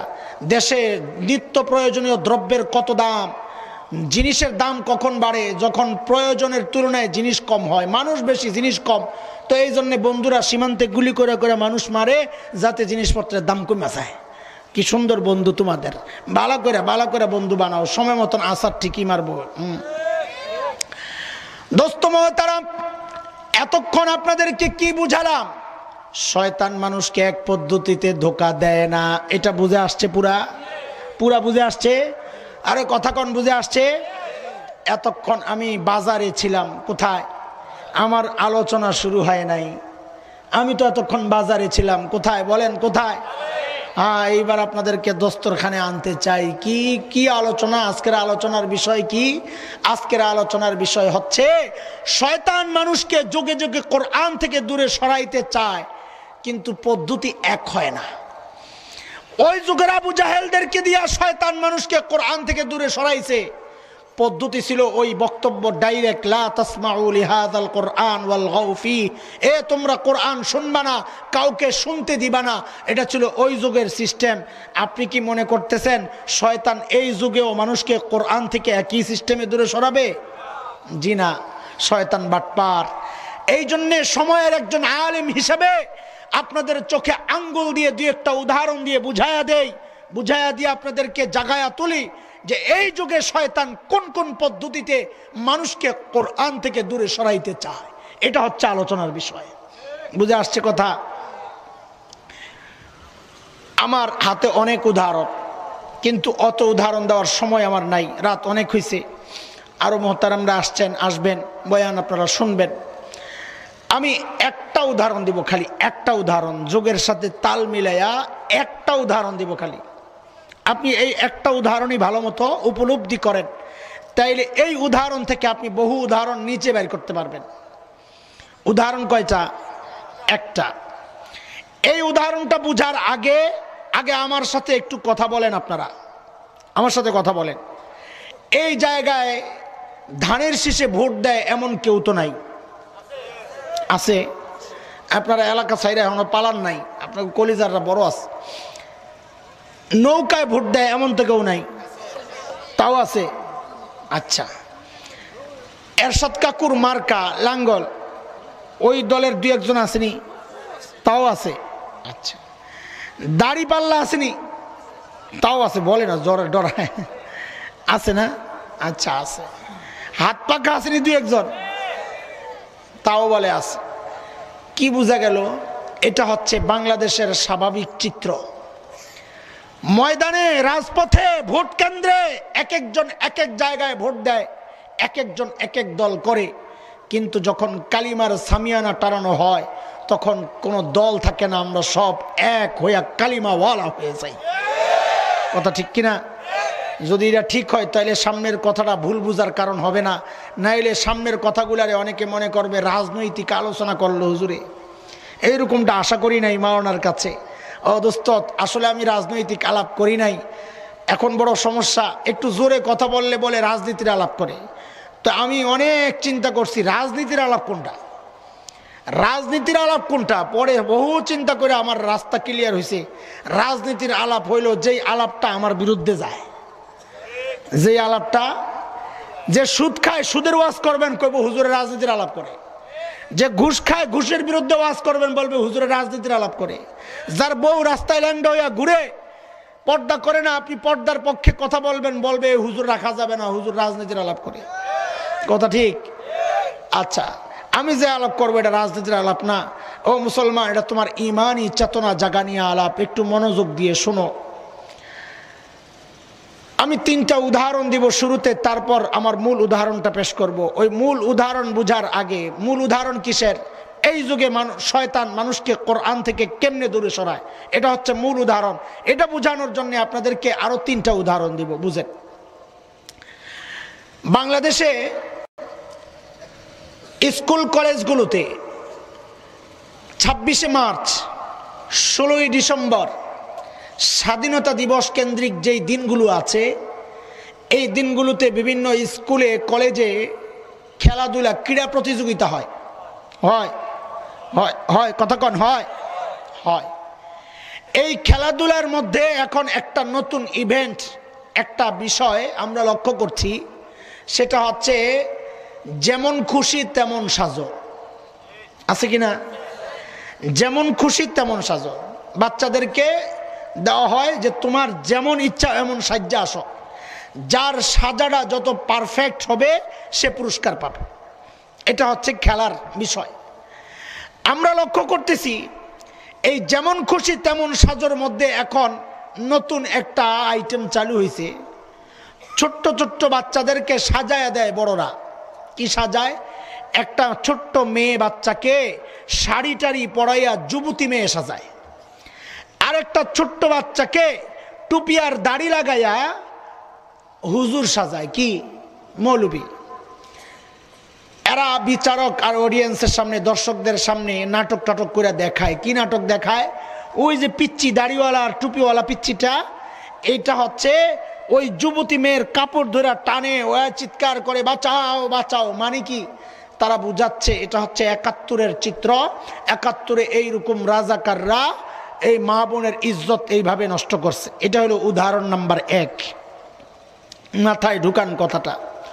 উদাহরণ নাম্বার 2, টেলিভিশন, সিনেমা, নাটক, থিয়েটারে যে সমস্ত নাটক, সিনেমার সিরিয়াল হয়, সেখানে একটা চরিত্র থাকে গাদ্দার চরিত্র। যারা টেলিভিশন দেখেছেন তারা জানেন গাদ্দার চরিত্র। গাদ্দার খারাপ মানুষ, সমাজের নোংরা মানুষ, মোড়ল। তারা কেমনে সাজায়? আমরা ইদানিং লক্ষ্য করছি নাটকের মধ্যে গাদ্দার সাজায় কি দিয়া? তার মুখে একটা টুপি লাগায় দেয়, মুখে একটু দাড়ি লাগায় দেয়। এটা হলো গাদ্দার। মোড়ল, সমাজের নিকৃষ্ট মানুষ, তারে দিয়া সিনেমার যত খারাপ কাজগুলো আছে সব তারে দিয়া করানো হয়। উদাহরণ নাম্বার 2। উদাহরণ নাম্বার 3, মুসলমান খেয়াল করেন। উদাহরণ নাম্বার 3, 2013 5ই ফেব্রুয়ারির ঠিক আগ মুহূর্তে ঢাকার শাহবাগে স্বাধীনতা যুদ্ধের যুদ্ধাপরাধী যারা, তাদের বিচার ত্বরান্বিত করার জন্য গণজাগরণ মঞ্চ বসলো। আপনাদের মনে আছে? দেখুন, রাজনৈতিক গন্ধ যেন কেউ খুঁজে না পায়, এই জন্য আমরা আমাদের অবস্থান পরিষ্কার করছি আবারও। গণজাগরণ মঞ্চের বক্তব্য আর দাবির সাথে আমাদের কোনো দ্বিমত নাই। তাদের দাবি ছিল জালেমদের বিচার করা। এটাই তো জালেমদের বিচার। তো তোমরা এখন চাচ্ছ, আমরা 1400 বছর থেকেই বলে আসতেছি সব জালেমের বিচার চাই। কাজী গণজাগরণ মঞ্চের বক্তব্যের সাথে আমাদের কোনো ভিন্ন মত নাই। সমস্যা বাঁধলো কোথায়? গণজাগরণ মঞ্চের আড়ালে কিছু নাস্তিক কুলাঙ্গার ওখানে বসে বসে ব্লগার আল্লাহর নবী মুহাম্মদুর রাসূলুল্লাহ সাল্লাল্লাহু আলাইহি ওয়াসাল্লামের বিরুদ্ধে বসে বসে কুৎসা রটনা, বাজে লেখা, অশ্লীল কথাবার্তা, আপত্তি, যেই কথাগুলো মুখে উচ্চারণ করতেও আমাদের শরীরের পশমগুলো দাঁড়িয়ে যায়, এইরকম লেখাগুলো লেখা শুরু করলো। আল্লামা আহমদ শফি হাফিজাহুল্লাহর নেতৃত্বে গোটা বাংলাদেশের তৌহিদি জনতা, আওয়ামী লীগ নাই, বিএনপি নাই, সব তৌহিদি জনতা গর্জে উঠলো, এদের বিচার চাই। হেফাজত আন্দোলন যার সূচনা, ও দোস্ত, গণজাগরণ মঞ্চ আস্তে আস্তে শেষ হয়ে গেল। শেষ হইল না চাঙ্গা হইল এটা আমাদের বিষয় না। আমরা শুধু ওই সূত্রটা, কথাটা বুঝানোর জন্যে সূত্রটা টেনে আনলাম। ওই ঢাকার শাহবাগের খুব কাছেই আমার অবস্থান। সায়েন্স ল্যাবরেটরি বোর্ড, শাহবাগ থেকে 1.5 থেকে 2 কিলো দূরত্বে আমি থাকি। আমার বাসার কাছে একটা বড় ফুট ওভার ব্রিজ আছে। মুরব্বীরা বুঝেন, রাস্তা পার হওয়ার জন্যে, পায়ে হেঁটে রাস্তা পার হওয়ার জন্যে রাস্তার উপর দিয়ে যেই ব্রিজ, এটাকে বলে ফুট ওভার ব্রিজ। আমার বাসার কাছে বিশাল এক ফুট ওভার ব্রিজ আছে। ওই সময়ে, ওই উত্তাল দিনগুলোতে আমি ওই ওভারব্রিজের উপর দিয়ে উত্তর দিক থেকে পশ্চিম দিকে আসছি, আমার গন্তব্য দক্ষিণ দিকে, উত্তর দিক থেকে দক্ষিণ দিকে যাচ্ছি আমার গন্তব্য। মুসলমান, দক্ষিণ দিক থেকে এক যুবতী মা তার ছোট্ট বাচ্চাকে নিয়ে উত্তর দিকে যাচ্ছে, আমাকে ক্রস করবে। এই শোনো, আমি কোনো বানানো ঘটনা, কারো শোনা ঘটনা তোমাদেরকে শোনাচ্ছি না, আই উইটনেস, আমি চাক্ষুষ সাক্ষী, আমার সাথে ঘটা ঘটনাই আপনাদেরকে শোনাচ্ছি। মা তার ছোট্ট বাচ্চাকে নিয়ে আমাকে ক্রস করবে। তাদের বেশভূষা, তাদের অঙ্কন টঙ্কন, তাদের মাথার পট্টি, তাদের পোশাক আশাক, এগুলো দেখে আমার বুঝতে কষ্ট হয় নাই তারা গণজাগরণ মঞ্চ থেকে আসছে। যাইতেই পারে, মা তার বাচ্চাকে মুক্তিযুদ্ধের চেতনা জাগানোর জন্য গণজাগরণ মঞ্চে নিয়ে যেতেই পারে, এতে আমার কোনো আপত্তি নাই। বরং ইমানি চেতনা, দেশপ্রেম, এই চেতনা জাগ্রত করবে তো মাই তো শুরুর প্রতিষ্ঠান, মাই তো তার প্রাথমিক স্কুল। সব বিষয়ের মা তার সন্তানের মধ্যে মুক্তিযুদ্ধের চেতনা জাগাবে, এর সাথে আমার কোনো বিরোধ নাই। সমস্যাটা বাঁধলো কোথায়? সমস্যাটা বাঁধলো হচ্ছে, আমাকে যখন ক্রস করবে মা তার ছোট্ট বাচ্চাকে আমাকে দেখায়া দেখায়া শিখায়া দিচ্ছে বলার জন্যে, বল তুই রাজাকার, বলো তুই রাজাকার, তুই রাজাকার, আমাকে দেখায়া বলার জন্যে। এরে দোস্ত, এই বাচ্চা গণজাগরণ মঞ্চে গিয়া জেনেছে রাজাকার এক দুষ্ট চরিত্রের নাম। সে জেনেছে রাজাকার মানে হায়নার নাম, রাজাকার ধর্ষকের নাম, রাজাকার খুনির নাম, রাজাকার সন্ত্রাস সৃষ্টিকারীর নাম সে জেনেছে। কিন্তু ওই বাচ্চা এটা জানে না রাজাকার দেখতে কেমন। রাজাকার দেখতে হাট্টিমা টিম টিম, তারা মাঠে পারে ডিম, তাদের খাড়া দুটো সিং, এইরকম কিছু কিনা সে জানে না, বুঝে না। কিন্তু মা তার সন্তানকে দেখায়া শিখায়া দিচ্ছে রাজাকার মানি হচ্ছে এই দাড়িওয়ালা, রাজাকার মানি হচ্ছে এই টুপিওয়ালা। ও মুসলমান, বুঝো, বুঝার চেষ্টা করো যুবক, কোথায় আছো? বাংলার আকাশে শকুনের আনাগোনা পরিলক্ষিত হচ্ছে, তুমি জাগো। আর কত ঘুমিয়ে থাকবা? শোনো আমার কথা। আমরা জানতে চাই, ৭১-এর মুক্তিযুদ্ধ তো দাড়ির বিরুদ্ধে হয় নাই, ৭১-এর মুক্তিযুদ্ধ টুপির বিরুদ্ধে হয় নাই, ৭১-এর মুক্তিযুদ্ধ ইসলাম আর শরিয়ার বিরুদ্ধে হয় নাই। ৭১-এর মুক্তিযুদ্ধ ছিল জালিমের বিরুদ্ধে মজলুমের প্রতিরোধ। কথা বলেন ঠিক কিনা? এটা স্পষ্ট হয়। আমরা মুক্তিযুদ্ধের ইতিহাস পাঠ করেছি, তুমিও আরেকবার পাঠ করে আসো আমাদের কথা বোঝার জন্যে। আমরা লক্ষ্য করেছি মুক্তিযুদ্ধ জাদুঘরে আজও ছবিগুলো ইতিহাস হয়ে আছে। ওই সময় যে সমস্ত রাজাকাররা ধরা পড়েছিল তাদের অধিকাংশের মুখে দাড়ি নাই, মাথায় টুপি নাই। আমরা ইতিহাস থেকে জেনেছি। আপনাদের এই সিলেটের খবর, শ্রীমঙ্গল অঞ্চলে এক হাফেজ সাহেবের নেতৃত্বে মুক্তিযোদ্ধারা যখনই অভিযানে বের হতো 2 রাকাত সালাতুল হাজত পড়ে তারপরে বের হইতো। আমরা ইতিহাস থেকে জেনেছি এই কথা। ওরে দোস্ত, 7ই মার্চের সেই তপ্ত ভাষণের কথা আমরা আজও ভুলি নাই। আমাদের কানে শিহরণ জাগায় ওই ভাষণ। স্বাধীনতার অন্যতম ঘোষক, স্বাধীনতার আহ্বায়ক, স্বাধীনতার ডাক যিনি দিয়েছিলেন বাংলাদেশের মাটি ও মানুষের অবিসংবাদিত নেতা বঙ্গবন্ধু শেখ মুজিবুর রহমান, রেসকোর্স ময়দানে 7ই মার্চে যেই তপ্ত ভাষণ ঘোষণা করেছিলেন তিনি, এবারের সংগ্রাম মুক্তির সংগ্রাম, এবারের সংগ্রাম স্বাধীনতার সংগ্রাম। রক্ত যখন দিয়েছি, রক্ত আরো দেবো, তবু এদেশকে মুক্ত করে ছাড়বো ইনশাআল্লাহ। স্বাধীনতার ডাক যিনি দিয়েছেন, তিনি যখন মুক্তিযুদ্ধের ডাক দেওয়ার সময় ইনশাআল্লাহ বলেছেন, ওই মুক্তিযুদ্ধ ইসলামের বিরুদ্ধে হতে পারে না। কথা বলেন ঠিক কিনা? তাইলে আমাদের জিজ্ঞাসা, এরা কারা যারা মুক্তিযুদ্ধকে দাড়ির বিরুদ্ধে দাঁড় করাতে চায়? এরা কারা যারা মুক্তিযুদ্ধকে টুপির বিরুদ্ধে দাঁড় করাতে চায়? আমি তো কসম খায়া বলি, এর সাথে আওয়ামী লীগের কোনো সম্পর্ক নাই, বিএনপির কোনো সম্পর্ক নাই, এর সাথে জাতীয় পার্টির কোনো সম্পর্ক নাই। এরা হচ্ছে এই যুগের আবু জাহেল। ওই যুগের আবু জাহেলরা ডাইরেক্ট বলতো, লা তাসমাউ লিহাযাল কুরআন, এই কোরআন শুনবা না, কাউকে শুনতে দিবা না, শয়তান বড় বাটপার। এই যুগের আবু জাহেলদেরকে দিয়া ওই বক্তব্য তো দেওয়ায় না, এমন এক পরিবেশ কায়েম করছে, তাদের মাধ্যমে একটা নতুন প্রজন্ম তৈরি করছে, যাদের অন্তরের মধ্যে দাড়ির প্রতি ঘৃণা তৈরি করা হচ্ছে, টুপির প্রতি ঘৃণা তৈরি করা হচ্ছে। কেন? যেন আস্তে আস্তে একটা প্রজন্ম দাঁড়ায়া যায় যারা দাড়িওয়ালার কাছে যাবে না, দাড়িওয়ালা মানে মনে করবে রাজাকার। যারা টুপিওয়ালার কাছে যাবে না, টুপিওয়ালা মানে মনে করবে জঙ্গি সন্ত্রাসী। মানে হচ্ছে দাড়িওয়ালা টুপিওয়ালা থেকে দূরে সরে যাওয়া শয়তান সুকৌশলে তাদেরকে কোরআন থেকে আস্তে আস্তে দূরে সরানোর নতুন এক চক্রান্ত শুরু করেছে। কথা বলেন ঠিক কিনা? এরা দোস্তক আমাদের স্পষ্ট উচ্চারণ, বাংলাদেশে ইসলাম কচুরি পানার মতো ভেসে আসে নাই। এই দেশের ইসলামের গোড়ায় শাইখুল হিন্দের রক্ত পড়েছে। কথা বলেন ঠিক কিনা? এই দেশের ইসলামের গোড়ায় হযরত মদনীর চোখের পানি পড়েছে। কথা বলেন ঠিক কিনা? এই দেশ থেকে কোন কুলাঙ্গার ইসলাম নিশ্চিহ্ন করার আগে শুনে রাখ আমাদের কথা, 1971 দেশ মুক্তির জন্য একবার মুক্তিযুদ্ধ হয়েছে। ঈমান রক্ষায়, শরীয়ত রক্ষায় যদি আরেকটি যুদ্ধের প্রয়োজন হয়, আবারও যুদ্ধ হবে, আবারও যুদ্ধ হবে।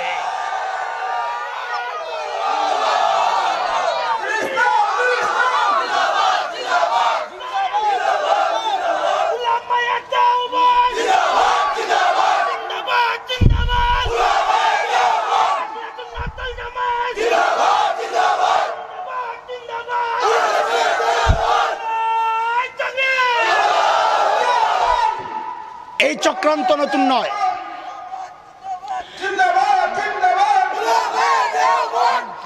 এই চক্রান্ত নতুন নয়। এ মুসলমান, সচেতন হও, সতর্ক হও।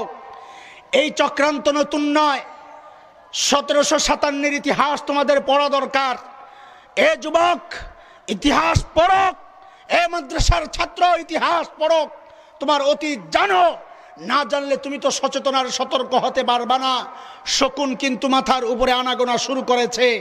আমরা টের পাচ্ছি তাদের বিষাক্ত বাতাস আমাদের গায়ে কিন্তু লাগছে। তুমি কিন্তু এখনো ঘুমিয়ে আছো। যে কোনো মুহূর্তে ওই কালো হাত কিন্তু তোমাকে ছোবল মারার জন্য প্রস্তুত হয়ে আছে। মুসলমান, ইতিহাস জানো। 1757 ইতিহাস পড়ো। ইংরেজরা এই দেশ দখল করার পর 100 বছর পর্যন্ত এমন কোন নির্যাতন নাই যা তারা চালায় নাই। 100 বছর নির্যাতন করে 1857 তারা হতাশ হইয়া বসলো আপোষে। বসে তারা চিন্তা করলো ঘটনা কি। স্পেনের ইতিহাস আমাদের সামনে। স্পেন খ্রিস্টানরা দখল করার পর ইতিহাস সাক্ষী, মাত্র 6 থেকে 8 দিনের মাথায় গোটা স্পেন থেকে ইসলামী নামগুলো পর্যন্ত, মুসলমান তো ছিলই না, ইসলামী বিধান মাদ্রাসা মসজিদ কিছুই ছিল না, এমনকি আরবি শব্দগুলো পর্যন্ত পরিবর্তন করে ফেলছে। আমি শুরুতে আল্লামা কুরতুবীর কথা আপনাদেরকে শোনাইছিলাম, মনে আছে?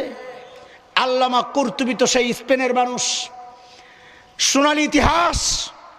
আল্লামা কুরতুবী স্পেনের তৎকালীন শহর কুর্তুবার বাসিন্দা। খ্রিস্টানরা স্পেন দখল করার পর আরবি শব্দগুলোকে এমনভাবে পরিবর্তন করেছে যে এই যে কুর্তুবা, এটাকে পরিবর্তন করে বানাইছে বর্তমান স্পেনের শহর কর্ডোবা। বর্তমান স্পেনের শহর কর্ডোবা হচ্ছে সেই মুসলিম শাসনামলের সেই ঐতিহাসিক শহর কর্তুবা, যেই কর্তুবা জন্ম দিয়েছে ইতিহাসের বিখ্যাত মুফাসসির আল্লামা কুরতুবী রহমাতুল্লাহ আলাইহি। তারা এইভাবে নাম পরিবর্তন করে ফেলেছে। ইংরেজরা এই উপমহাদেশে 100 বছর নির্যাতন করেও যখন এই উপমহাদেশকে স্পেন বানাইতে পারে নাই, তখন তাদের মাথা চক্কর মারছে ঘটনা কি, ঝামেলাটা কোন জায়গায়, কেন আমরা সফলতার গোড়ায় পৌঁছতে পারছি না, কেন সমস্যা কোথায়, বাধা কোথায়। গোটা দেশে তদন্ত কমিশন গঠন করা হলো। রানীর নেতৃত্বে গোটা বাংলাদেশ সহ গোটা উপমহাদেশ, পাকিস্তান, ভারত, সব গোটা দেশে তদন্ত কমিশন চষে চষে ঘুরে ঘুরে খবর নিল কেন স্পেনের পরিণতি এই জায়গায় তারা প্রতিষ্ঠা করছে না, পারছে না।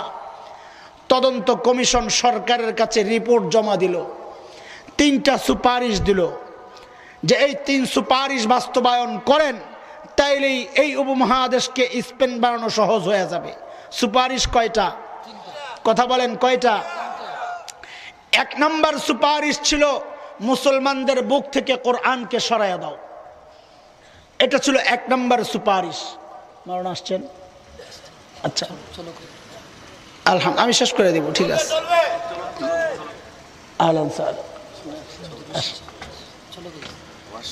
ও ওয়াজ শুনতে আসছে, আসেন, জাযাকাল্লাহ, আহলান সাহলান, মারহাবান। ও মুসলমান, খেয়াল করো, আমি আগেই বলেছি, কেউ তো কবরের আযাবের ওয়াজ শোনাবে, কেউ আসমানের উপরের ওয়াজ শোনাবে। হ্যাঁ, কবরের আযাব, জমিনের নিচের ওয়াজ আর আসমানের ওয়াজ, এটার মধ্যে কোনো রিস্ক নাই, এটা ওয়াজ করতে ভালোই লাগে। আর আসমানের নিচে আর জমিনের ওয়াজ, জমিনের উপরের ওয়াজ, এটা বড় রিস্কি, কারণ বক্তারে যেই কোনো মুহূর্তে অ্যারেস্ট করা লাগতে পারে। এখন তো সোজা ইউটিউবে বয়ান একটা দিয়ে দিছে, সারা দুনিয়ার মানুষ দেখা, আর এই বক্তারে ধর। এত মানুষকে জঙ্গি হওয়ার জন্য উৎসাহিত করতেছে। তা আমরা ওই ভয় পায়া তো দিনের কথা লুকানো যাবে না, তাইলে তো আমি বোবা শয়তান। আমরা শাইখুল হিন্দের সন্তান, আলহামদুলিল্লাহ। আমাদের বক্তব্য একটাই, আমাদেরকে টুকরা টুকরা করা যাবে, আমার রবের বক্তব্য কালামকে বিন্দুমাত্র মাইনাস করার কোনো সুযোগ নাই। কয়েকদিন আগে ঢাকার 2500 নারায়ণগঞ্জে বয়ানে বসছি, তো আমার বয়ান তো কোন স্টাইলে চলে পাবলিক জানে। আপনাদের তো পরিবেশটা ঠান্ডা হয়ে গেছে, জন্য আমি শুরু থেকেই ঠান্ডা। আমি তো ঠান্ডা মানুষ না, আর ঠান্ডাও বলি যেখানে বলার, আবার গরম পরিবেশ থাকলে গরম বলি, যেখানে যেটা চলে। তো আমারে লিস্ট একটা লেখা ধরাইছে, লেখা হচ্ছে ড্যাশ ড্যাশ, এই আলোচনা করা যাবে না। বুঝেন তো কোন আলোচনা, এই আলোচনা করা যাবে না। আমি তো এটা পাইয়াই মুসরাইয়া মারছি মাথা, বড় চেয়ারম্যান না কি এলাকার, আমগো এটি গণার সময় আছে, মারছি মাথায়। বেটা বলদের হাড্ডি কোথাকার, তুই আমার আল্লাহর হস্তের মৌলবি পাইছস? হ্যাঁ, তুই লিস্ট ধরাইয়া দিবি, স্লিপ ধরাইয়া দিবি, আমি তোর স্লিপ মতো কথা বলবো না। বেওকুফ কমবখ্ত, আমার রব 1400 বছর আগে আমার এই স্লিপ একটা ধরাইছেন, কোরআন আল কারীম। আমি তোর স্লিপ নিয়ে কথা বলার জন্য শাইখুল হিন্দের সন্তান দাবি করি না। আমি শাইখুল হিন্দের সন্তান যেহেতু দাবি করেছি, দুনিয়ার কোন স্লিপ নিয়ে শাইখুল হিন্দের সন্তানরা কথা বলে না, আর মালিকের স্লিপ নিয়ে আমরা কথা বলবো। এতে যদি আমার জীবন চলে যায়, যাবে, কোনো পরোয়া নাই। আপনারা শুনতেও ভয় পান নাকি? দেখেন, কিন্তু ভয় পাইলে বললেন আমারে, আমি কবরের আযাবের ওয়াজ শুরু করব। এই ওয়াজ করতে তো বড় মজা, মানুষ শুনতেও মজা পায়, কোনো রিস্ক নাই। আল্লাহ আল্লাহ। মুসলমান শুনেন, সুপারিশ পেশ করলো কয়টা? 1 নম্বর সুপারিশ হচ্ছে মুসলমানের বুক থেকে কোরআন সরাইয়া দাও, মুসলমানদেরকে দমানো সহজ হয়ে যাবে। 1 নম্বর সুপারিশ। 2 নম্বর সুপারিশ ছিল ইতিহাস পড়ো।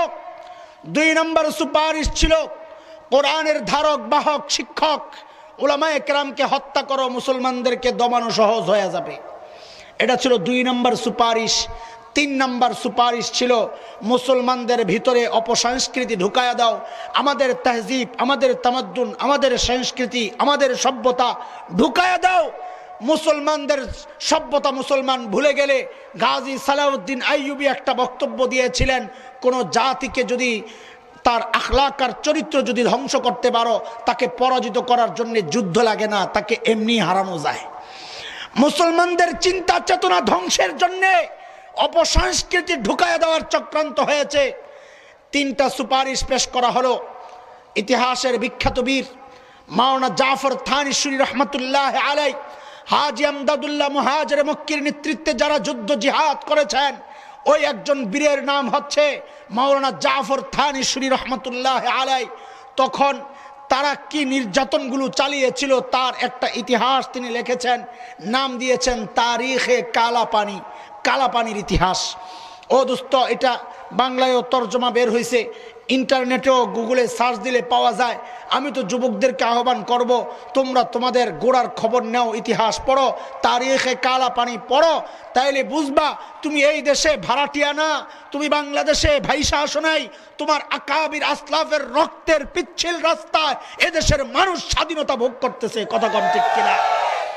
মাওলানা জাফর থানিশ্বরী রহমতুল্লাহ আলাই লেখেন, ইংরেজরা তাদের ওই সুপারিশ বাস্তবায়নের জন্য এমন নির্যাতন শুরু করলো, সমস্ত কোরআন যেখানে পেয়েছে কপিগুলারে জ্বালায়া পোড়ায়া নর্দমা আর সাগরে নিক্ষেপ করে কোরআন ধ্বংসের অপচেষ্টা চলল। 1 নম্বর। 2 নম্বর, কোরআনের শিক্ষকদেরকে হত্যার জন্যে বলে ওই যে দিল্লি থেকে পাকিস্তান পর্যন্ত একটা মহাসড়ক, যার ঐতিহাসিক নাম হচ্ছে জেটি মহাসড়ক। জেটি মহাসড়ক 1000 মাইলের মহাসড়ক। মহাসড়কের 2 পাশে হাজারে হাজারে গাছ। মাওলানা জাফর থানিশ্বরী তারিখে কালাপানির মধ্যে লিখেছেন, ওই জেটি মহাসড়কের দুই পাশের এমন কোনো গাছ ছিল না যেই গাছের মধ্যে আলেমের লাশ ঝুলে নাই। বাংলাদেশের বাহাদুর শাহ পার্ক, ঢাকার সদরঘাটে জগন্নাথ ইউনিভার্সিটির প্রধান ফটকের উল্টা পাশে যেই পার্ক, যাকে অনেকে ভিক্টোরিয়া পার্ক নামে চিনে, আমরা এটাকে ভিক্টোরিয়া পার্ক বলি না, বাহাদুর শাহ পার্ক বলি। এই অঞ্চলের ওলামায়ে কেরামের রক্তের সাক্ষী এই পার্ক। এই অঞ্চলের স্বাধীন চেতা ওলামায়ে কেরামকে ওই বাহাদুর শাহ পার্কের গাছগুলোতে নিয়ে ঝুলাইয়া ঝুলাইয়া ইংরেজরা হত্যা করেছে। মাওলানা জাফর থানিশ্বরী বলেন, ওই যে কাশ্মীরের মাং নামক একটা জায়গা আছে, ওখানে আজও ইতিহাসের সাক্ষী হয়ে একটা গাছ দাঁড়ায় আছে। ওই গাছের মধ্যে দুইজন বিখ্যাত বীর আলিম মাওলানা সুরুজ আলী আর সবুজ আলী, তাদেরকে উলঙ্গ কইরা পাওগুলা উপরের দিকে ঝুলাইয়া ওই জীবন্ত মানুষগুলার শরীর থেকে চামড়াগুলা খুলে খুলে তাদেরকে হত্যা করা হয়েছিল। মাওলানা জাফর থানিশ্বরী লেখেন, দিল্লি জামি মসজিদের সামনে বড় বড় কিছু গাছ ছিল, গোটা দেশ থেকে আলেমদেরকে ধরে ধরে এনে একটা ঘরের মধ্যে জমা করা হতো, একজনকে ঝুলানো হতো। তিনি ছটপট করতে করতে যখন নিস্তেজ হয়ে যেতেন, তাকে নামিয়ে আরেকজন আলেমের লাশ ঝুলানো হতো। এইভাবে সারাক্ষণ ওই জামে মসজিদের সামনের গাছগুলোতে আলেমের লাশ ঝুলতো।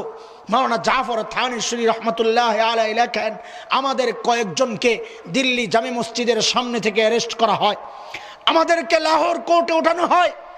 আদালত আমাদেরকে পেশোয়ার পাঠানোর নির্দেশ দেয়, বলে লাহোর থেকে পেশোয়ার 1-2 ঘন্টার রাস্তা, রেলগাড়িতে করে আমাদেরকে পাঠানো হয়।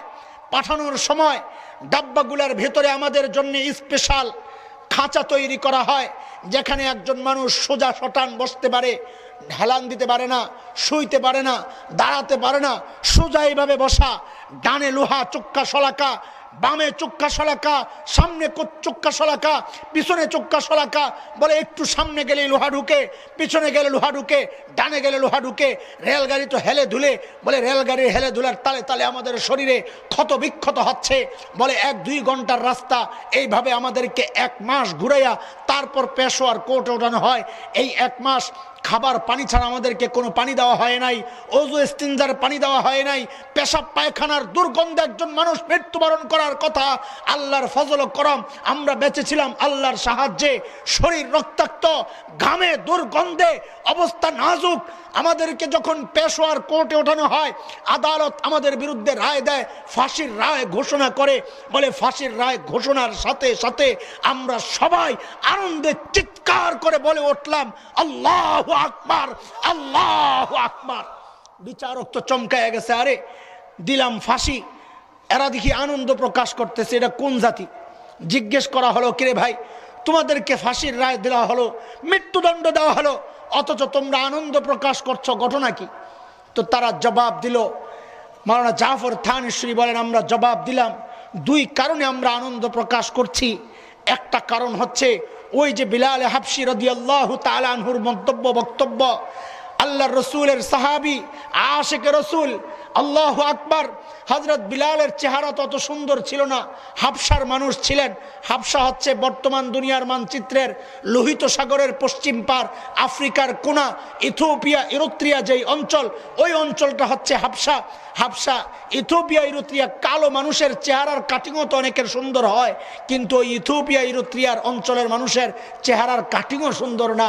হযরত বিলাল হাবশীর চেহারার কাটিংও সুন্দর না। কিন্তু বিলাল রসুলের ইন্তেকালের পর সুখে দুঃখে কষ্টে বরদাস্ত করতে না পারে, শোক বিরহ কাতর হইয়া বিলাল অসুস্থ হয়ে গেলেন, একদম মৃত্যু পথযাত্রী।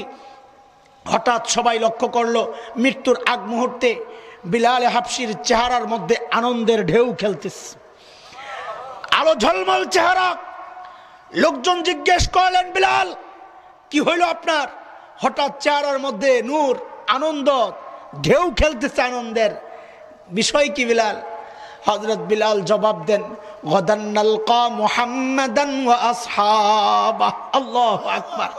হযরত বিলাল জবাব দেন, না রে, আজকের মৃত্যুর সাথে সাথে আল্লাহর নবী এবং তার সঙ্গীদের সাথে আমার সাক্ষাৎ হবে, এই জন্য আমার আনন্দ। মাওলানা জাফর থানেশ্বরী বলেন, আমরাও তাকবীর ধ্বনি উচ্চারণ করেছি আনন্দে। কিসের আনন্দ? বলে তোমরা আমাদেরকে মৃত্যুদণ্ড দিবা, আমরা মৃত্যুর সাথে সাথে শাহাদাতের মৃত্যু গ্রহণ করে আল্লাহর হাবিবের সাথে যাইয়া সাক্ষাৎ করব, এই জন্য আনন্দ। বলে আরেক কারণ হচ্ছে তোমাদের নির্মম নিষ্ঠুর নির্যাতন থেকে আমরা বাইচা যাব। এই দুই কারণে আনন্দ প্রকাশ করছি। বিচারক রায় চেঞ্জ করে দিলেন, যাদেরকে মৃত্যুদণ্ড দিলে আনন্দিত হয় এদেরকে মৃত্যুদণ্ড দেওয়া যাবে না, এদেরকে কালাপানির দ্বীপে পাঠায়া দাও, মৃত্যুর আগ পর্যন্ত এদেরকে কন্টিনিউ শাস্তি দেওয়া হোক, ভয়ঙ্কর শাস্তি। আহারে কত ভয়ঙ্কর শাস্তি! শাইখুল হিন্দ মাহমুদ হাসান দেওবন্দি রাহিমাহুল্লাহ মৃত্যুর পর লোকজন লাশ ধোয়াইতে গেছেন, লাশ ধোয়াইতে যায় সবাই অবাক হয়ে গেছেন, শাইখুল হিন্দের কোমরের মধ্যে মেরুদণ্ডের হাড়টা ছাড়া আর কোনো গোশত নাই। লোকজন তাজ্জুব হয়ে গেছে, আরে গোশত কই গেল, কি হয়েছে শাইখুল হিন্দের? কেউ জানে না। হযরত হুসাইন আহমদ মাদানী রহমতুল্লাহ আলাই তখন ছিলেন কলকাতায়। কলকাতা থেকে তিনি যখন দেওবন্দ পৌঁছলেন ওস্তাদের জানাজা পড়ার জন্যে, গ্রামবাসী দৌড়ে এসে কান্নাকাটি শুরু করছে, হুজুর শাইখুল হিন্দের কোমরের এই কি অবস্থা, কেন এই সমস্যা? এই কথা শুই না হযরত হুসাইন আহমদ মাদানী শিশুর মতো হাউমাউ করে কান্না শুরু করছে, যে হারে আমার ওস্তাদের এই খবর তো কাউকে জানাই নাই। আমাদেরকে ওই যে আন্দামান দ্বীপে যখন আমাদেরকে বন্দি রাখা হয়, ইংরেজরা রুটিন করে করে প্রত্যেক দিন শাইখুল হিন্দকে একটা নির্দিষ্ট প্রকোষ্ঠে নিয়ে যেত, অন্ধকার প্রকোষ্ঠে নিয়ে যেত, সেখানে নির্মম নির্যাতন চালায়া মুখ থেকে যখন ইংরেজদের আনুগত্যের স্বীকারোক্তি নিতে পারত না, তখন ওই জ্বলন্ত কয়লা বিছায়া শাইখুল হিন্দকে তার মধ্যে শোয়া দেওয়া হতো। লোহা গরম করে করে শাইখুল হিন্দের কোমরে লাগাইয়া দেওয়া হইত। ওই লোহা, গরম লোহা পুইরা পুইরা শাইখুল হিন্দের কোমর থেকে সমস্ত হাড্ডি ছাড়া সমস্ত গোশতগুলো পুইরা শেষ হয়ে গেছে। এত নির্যাতন তারা চালিয়েছে। মাওলানা জাফর থানেশ্বরী বলেন, আমরা এই জন্য আনন্দিত যে তোমাদের নির্যাতন থেকে বেঁচে যাব। বিচারক তো টেনশনে পড়ে গেছে, বলে এদেরকে আন্দামান না কালাপানিতে পাঠাও। তো একজন উপদেষ্টা এসে কান পরা দেয় যে হুজুর কালাপানি পাঠানোর আগে লাস্ট একটা বিষয় ট্রাই করেন। বলে কি সেটা? বলে তাদের আপনজনকে জেলখানার সামনে আইনা দাঁড় করান। মানুষ সন্তানের প্রতি বড় দুর্বল, হয়তো সন্তানের চেহারা দেখে দিল নরম হয়ে যাবে। আনছে আপনজনকে। মাওলানা জাফর থানেশ্বরী লেখেন, জেলখানা থেকে বাইর হয়ে দেখি আমার ছোট্ট বাচ্চা দাঁড়ানো, বিবি দাঁড়ানো। বাবার এই অবস্থা দেখা বাচ্চার কলিজায় কেমন লাগে। বাবার সারা শরীর রক্তাক্ত, দাড়ি চুল পাগলের মতো উস্কু খুস্কু হয়ে আছে। দৌড়ে এসে বাবাকে জড়াইয়া ধরছে। সে তো ইংরেজ বুঝে না, সে ইসলাম বুঝে না, শরীয়ত বুঝে না, ইংরেজ শাসন বুঝে না, স্বাধীনতা বুঝে না। সে বুঝে কতদিন পর্যন্ত বাবার বুকের মধ্যে মাথা রাইখা ঘুমায় না। যখন কান্না শুরু করেছে, মাওলানা জাফর থানেশ্বরী বলেন, আমি আমার সন্তানটারে বুকে তুলে নিলাম। মনে মনে ভাবতেছিলাম যে আর কত, এইবার বাড়ি চলে যাই। এটা মনে করার সাথে সাথেই মনে পড়ছে, আহারে হাসরের মাঠে যদি আল্লাহর নবী জিজ্ঞেস করে, এরে জাফর তারাকতু ফিকুম আমরাইন, কোরআন হাদিসের আমানত রেখে আসছিলাম, সন্তানের মায়ায় সেই আমানত ভুলে গেলা, আল্লাহর নবীকে কি জবাব দিব? এই চিন্তা আসার সাথে সাথে সন্তানকে নামাইয়া বিবিকে বললাম তারে কোলে নাও। কোলে নেওয়ার পর বললাম, এরে বাপ যদি জীবন্ত ফেরত আসি তাইলে আবার সাক্ষাৎ হবে, আর যদি শাহাদাত বরণ করি টেনশন নিও না, আল্লাহর নবীর সামনে হাউজে কাউসারের পারে আমাদের আবার সাক্ষাৎ হবে। আল্লাহু আকবার। এরে দোস্ত, আমরা তাদের সন্তান। আজকে আমাদের বিরুদ্ধে দেশপ্রেম নিয়ে প্রশ্ন করা হয়, আমাদের নাকি দেশপ্রেম নাই। আমাদের দেশপ্রেম না থাকলে আমাদের আকাবিরদের রক্তের বিনিময়ে স্বাধীনতা পাইতা না। এখনো আছে, স্পষ্ট করে জানায়া দেয় আমাদের দেশপ্রেমের হালত। কয়েকদিন আগে বিজেপির এক নেতা হুমকি দিয়েছে, বাংলাদেশের মানুষ বড় বেড়ে গেছে, তাদেরকে কিছু করা দরকার, বাংলাদেশ দখল করা দরকার।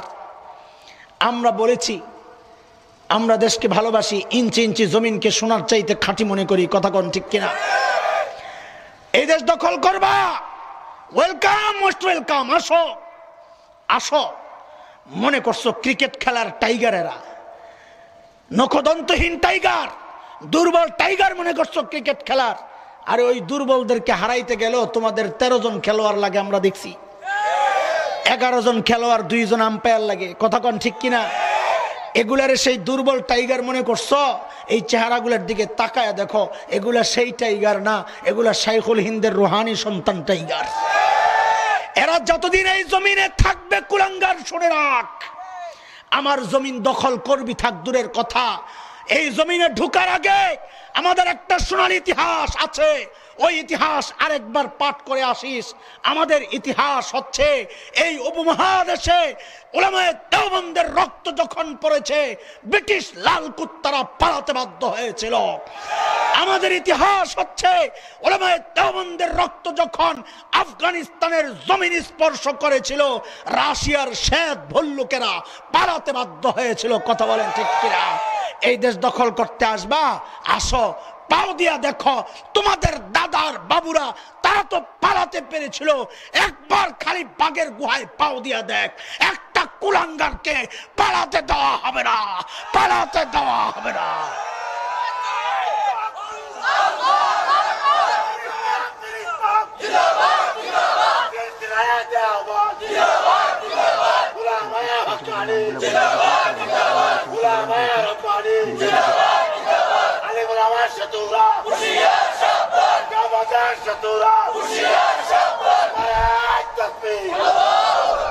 দোস্ত মোহতারাম, আপনাদেরকে উত্তেজিত করার জন্য নয়, দেশপ্রেম জাগানোর জন্য এই কথাগুলো বলছি। আমরা দেশপ্রেমিক, মনে রাখেন, যার মধ্যে ইমানি চেতনা যত বেশি সে দেশের জন্য তত বেশি পাগল। যে ইমান যার যত বেশি দুর্বল তার দালাল হওয়ার সম্ভাবনা তত বেশি। আমাদেরকে নিয়ে টেনশন করে লাভ নাই, নিজেদের আখের গুছাও, সময় বেশি নাই। কাশ্মীরে শুরু হয়ে গেছে, আফগান থেকে সব নিয়ে আমেরিকা পালাইতেছে, সময় কিন্তু বেশি নাই। আল্লাহর নবী বলেছেন, তোমরা এই দেশ দখল করার স্বপ্ন দেখো, আমরা আরেকটা স্বপ্ন দেখছি, আমাদের স্বপ্নের কথা শোনো। আল্লাহর নবী বলেছেন, এমন এক সময় আসবে যখন গোটা দুনিয়ার কাঁচা পাকা ঘরগুলোতে ইসলাম ঢুকে যাবে। আমরা তো সেই স্বপ্ন নিয়ে আছি। তুমি আমার দেশ দখল করবা থাক দূরের কথা, আমরা তো স্বপ্ন দেখছি দিল্লির লাল কেল্লায় কালামে খচিত পতাকা আবার উড্ডীন করা হবে ইনশাআল্লাহ। তুমি স্বপ্ন দেখছো আমার দেশ দখল করবা, আমি তো স্বপ্ন দেখছি আমেরিকার হোয়াইট হাউসে কালিমা খচিত পতাকা আবার উড্ডীন হবে ইনশাআল্লাহ। আমার দেশ দখল করার স্বপ্ন দেখো না।